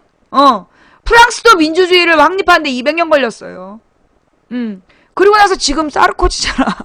그러니까 민주주의는 멈추는 순간 그냥 깔아뭉개는 거야. 그냥 뒤로 후진하면서 밀고 올라간 우리를 모두 깔아 죽이는 거야. 그게 민주주의야. 그래서 우리가 이 민주주의라는 게 뭐냐? 민주주의. 이걸 또 우리가 잘 몰랐어. 이번에 사회당이 집권했나요? 사르코지 떨어지고? 자, 이 민주주의라는 게 말이에요. 이 민주주의라는 게 무슨 뜻인지를 우린 정확히 알아야 돼. 여러분, 민주주의가 뭐라고 생각하세요? 민주주의가 뭐라고 생각하세요? 민주주의 그럼 떠오르는 단어가 뭐야? 투표. 그죠? 다수결. 딱 두 개 알아. 민주주의가 뭐냐? 그러면 온 국민 90%가 대답하는 게 민주주의가 뭐예요? 그러면 투표, 다수결 딱 두 개 알아. 이 민주주의라는 말은 그 두 가지 말이 중요한 게 아니야. 그건 수단일 뿐이야. 수단일 뿐이고, 민주주의의 목표가 뭐냐? 국민이 국가의 주인이란 뜻이에요. 그러면 민주주의라는 건 뭐냐? 국민을 주인으로 대우하는 정치를 얘기하는 거예요. 그럼 국가의 주인이 국민이면 민주주의의 최종 목적이 뭔지 아세요? 국민을 부자로 만드는 게 민주주의예요. 국민을 먹여 살리는 게 민주주의라고. 부자는 틀린 개념이고 민주주의의 최종 목적이 뭐냐? 모든 국민을 먹여 살리는 게 민주주의의 목적이야. 그 몰랐죠? 민주주의가 국민을 주인으로 대우하고 주인을 먹여 살리는 거다. 여러분 이거 몰랐죠? 그래서 우리 국민의 헌법의 4대 권리에 뭐가 나와? 근로의 권리가 나오는 거야. 일하고 싶은 사람은 일할 수 있도록 일자리를 보장해 주는 게 국가의 의무라니까? 국가가 국민의 권리를 보장해 줘야 되는 이유가 그래서 나오는 거예요. 예. 근로의 의무, 근로의 권리 둘 다 있잖아. 근로의 의무라는 건 뭐냐? 일할 수 있으면 반드시 일을 해서 국가에 국민연금 내고 건강보험 내야 된다는 얘기야. 놀고 먹으면 안 된다는 얘기야. 근로의 권리는 뭐야? 일하고 싶은 자에게 일자리를 만들어주는 게 국가의 의무란 얘기야. 왜? 우리 헌법이 만들어질 때가 소위 전 세계가 수정 자본주의로 이제 방향을 정했을 때 만들어진 헌법이라서 그래서 헌법에 그 근로의 권리가 있는 거예요. 심지어 여러분 우리 노동조합은 빨갱이라고 우리는 어렸을 때부터 많이 배웠어요. 언론에서도 노동조합은 빨갱이다. 종북 세력이다. 우리 어르신들 다 그렇게 알고 계셔요. 그런데 노동조합은 헌법에 나온 권리네요. 그거 아세요? 노동조합이요. 노동조합을 만들 수 있다. 헌법에 나온 권리예요. 예. 노동 3권이 헌법에 보장되어 있어. 노동 3권이라는 게 뭐냐?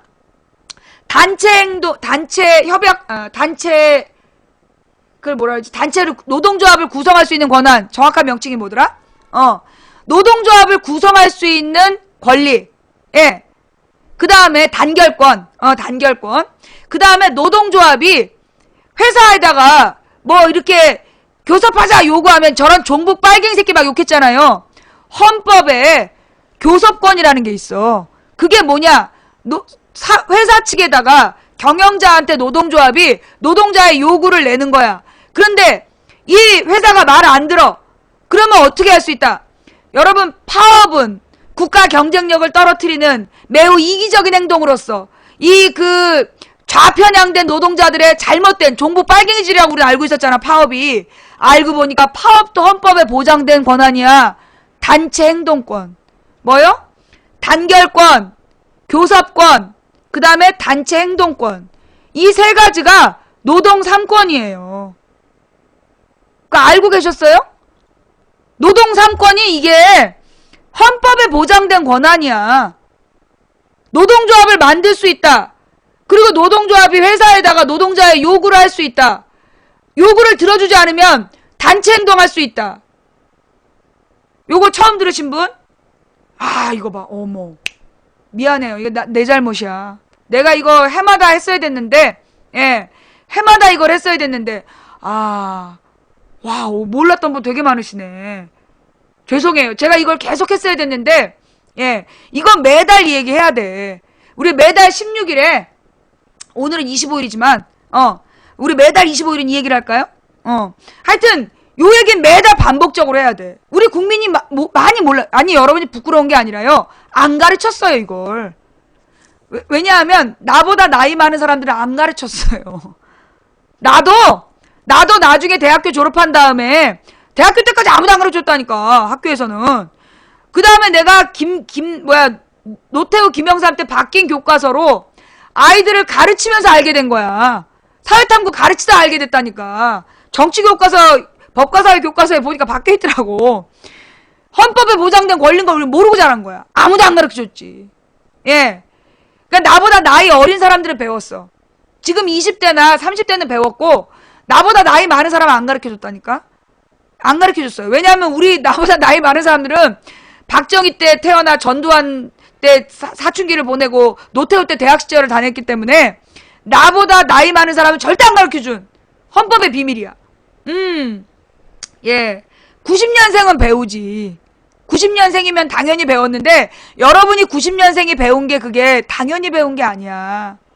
많은 인사들이 고문당해서 죽고, 김근태 의원이나 많은 민주당 의원들이, 민주당이나 뭐 민노당 이런 노동자들, 국회의원들, 정치인들이 고문당하고 죽고 사형당하고 그래서 따낸 민주주의 권리에 따라 여러분이 공부하신 거예요. 나보다 나이 많은 사람들을 못 배웠어. 우리는 안 가르쳐줬어요. 예. 내가 지금 나이가 46살인데, 예. 46살 이전에 태어나신 분들은 노동 3권이라는 걸 모르고 지나갔어. 더 웃긴 게요. 노동 3권이라는 게 헌법에만 나오는 게 아니야. 헌법은 노동 3권으로 나와. 그 다음에 이게 따로 법도 있었어. 근로기준법이라고. 전태일 알지? 전태일. 전태일 열사가요. 분신을 했잖아. 1970년에. 몸에다 불을 지르고 분신을 했어요. 휘발유를 붓고 몸에다 불을 지르고 뭐라고 외치면서 죽었는지 알아요? 전태일 열사가 죽을 때 뭐라고 외쳤는지 알아? 근로기준법 제정하라야, 근로기준법 준수하라야. 근로기준법을 준수하라. 그게 무슨 말이냐? 근로기준법을 지키라 그런 거야. 이승만 때 만들어지고 박정희 때 분신을 하거든요. 이승만 때부터 박정희 때까지 근로기준법이 있었다는 거야. 근로기준법에 노동조합을 만들 수 있다. 단체교섭을 할 수 있다. 단체행동을 할 수 있다에 따라 근로기준법이 있었던 거야. 청소년은 몇 살 미만은 일을 시킬 수 없다. 몇 시간 이상 노동시키면 안 된다. 급료는 최저임금을 보장해야 돼. 이런 게 근로기준법에 나와 있었던 거야. 그런데 그걸 갖다가 아무도 가르쳐주지도 않고 지키지도 않았던 거야. 그 법을. 그래서 근로기준법을 준수하라고 전태일이 불을 질러서 대한민국의 지식인들이 이런 법도 있었어? 이러면서 알게 된 거예요. 그래서 1970년대 우리나라에 노동운동이라는 게 시작돼. 1960년대까지는 우리나라에서 사회운동이라는 게 거의 드물고, 왜냐면 그때는 1953년까지 전쟁을 하고 전후에 재빨갱이 그러면 잡아 죽이는 분위기였기 때문에 제대로 된 사회운동을 못 하다가 65년도에 그 박정희가 그러니까 1960년에 4.19 혁명이 일어나잖아. 4.19 혁명으로 이승만을 쫓아내. 그리고 나서 또 이제 사회운동이 가라앉았어. 그러다가 박정희 정부 5년 만에 굴욕적인 한일 외교 반대한다. 그래서 한일 외교 굴욕 외교 반대 운동이 벌어지고, 그리고 1970년대에 노동운동이 시작되는데, 그 노동운동이 되면서 조직적인 사회운동 세력이 만들어지는 거야. 그리고 이제 80년대에 농민운동이 시작이 되고, 그러면서 90년대에는 이제 냉전체제가 끝나면서 시민운동이 시작이 되고, 뭐라고요? 그러니까 1960년대에는 60년대까지 운동 없다가 1960년 4.19 혁명으로 끝내. 그 다음에 65년도에 그 한일회담 반대, 한일 국교 정상화 반대 운동. 그 다음에 1970년대가 노동운동, 80년대 중반부터 농민운동, 그 다음에 90년대부터 시민운동이 벌어지다가 2000년대 들어서서 중단돼. 노무현 대통령이 딱 당선되면서 우리 사회가 모두 이제 연이어서 2번 민주 세력이 대통령 됐으니까 민주주의는 됐어. 이제 돈만 벌자. 그렇게 우리가 민주주의를 놔버린 거예요. 그래서 5년 만에 이명박이가 당선이 되고, 이명박한테 그렇게 당하고도 정치 못 차리고 박근혜가 또 된 거야. 그래서 지금 우리가 이 거꾸로 돌아가는 시계, 6년째 거꾸로 돌아가는 시계를 보고 있는 거예요. 7년째죠. 그래서 랑치 부인이 방송하는 목적이 뭐냐고 애들이 자꾸 묻잖아. 그 이유가 뭐냐? 아니, 인연은 아무리 구박을 하고 괴롭혀도 날마다 똑같은 시간에 안녕하세요 도봉구 창동사는 불량주부입니다. 도대체 네가 방송하는 목적이 뭐냐? 이게 쟤네들의 고민이야. 나의 목적이 뭔지 알아? 나의 목적이 뭐냐? 내가 존경했던 우리 김근태 의원이 내가 정말로 이런 정치인도 있구나, 처음으로 존경하고 사랑했던 우리 김근태 의원이 온 국민의 개무시 속에서 고문 후유증으로 돌아가셨을 때, 돌아가신 다음에야 김근태란 사람의 가치를 사람들이 알아봤지만, 내가 그때 깨달은 바는 뭐였느냐? 2008년에 우리 김근태 의원님이 그 국회의원 총선에서 떨어져요. 신지호한테. 신지호한테 떨어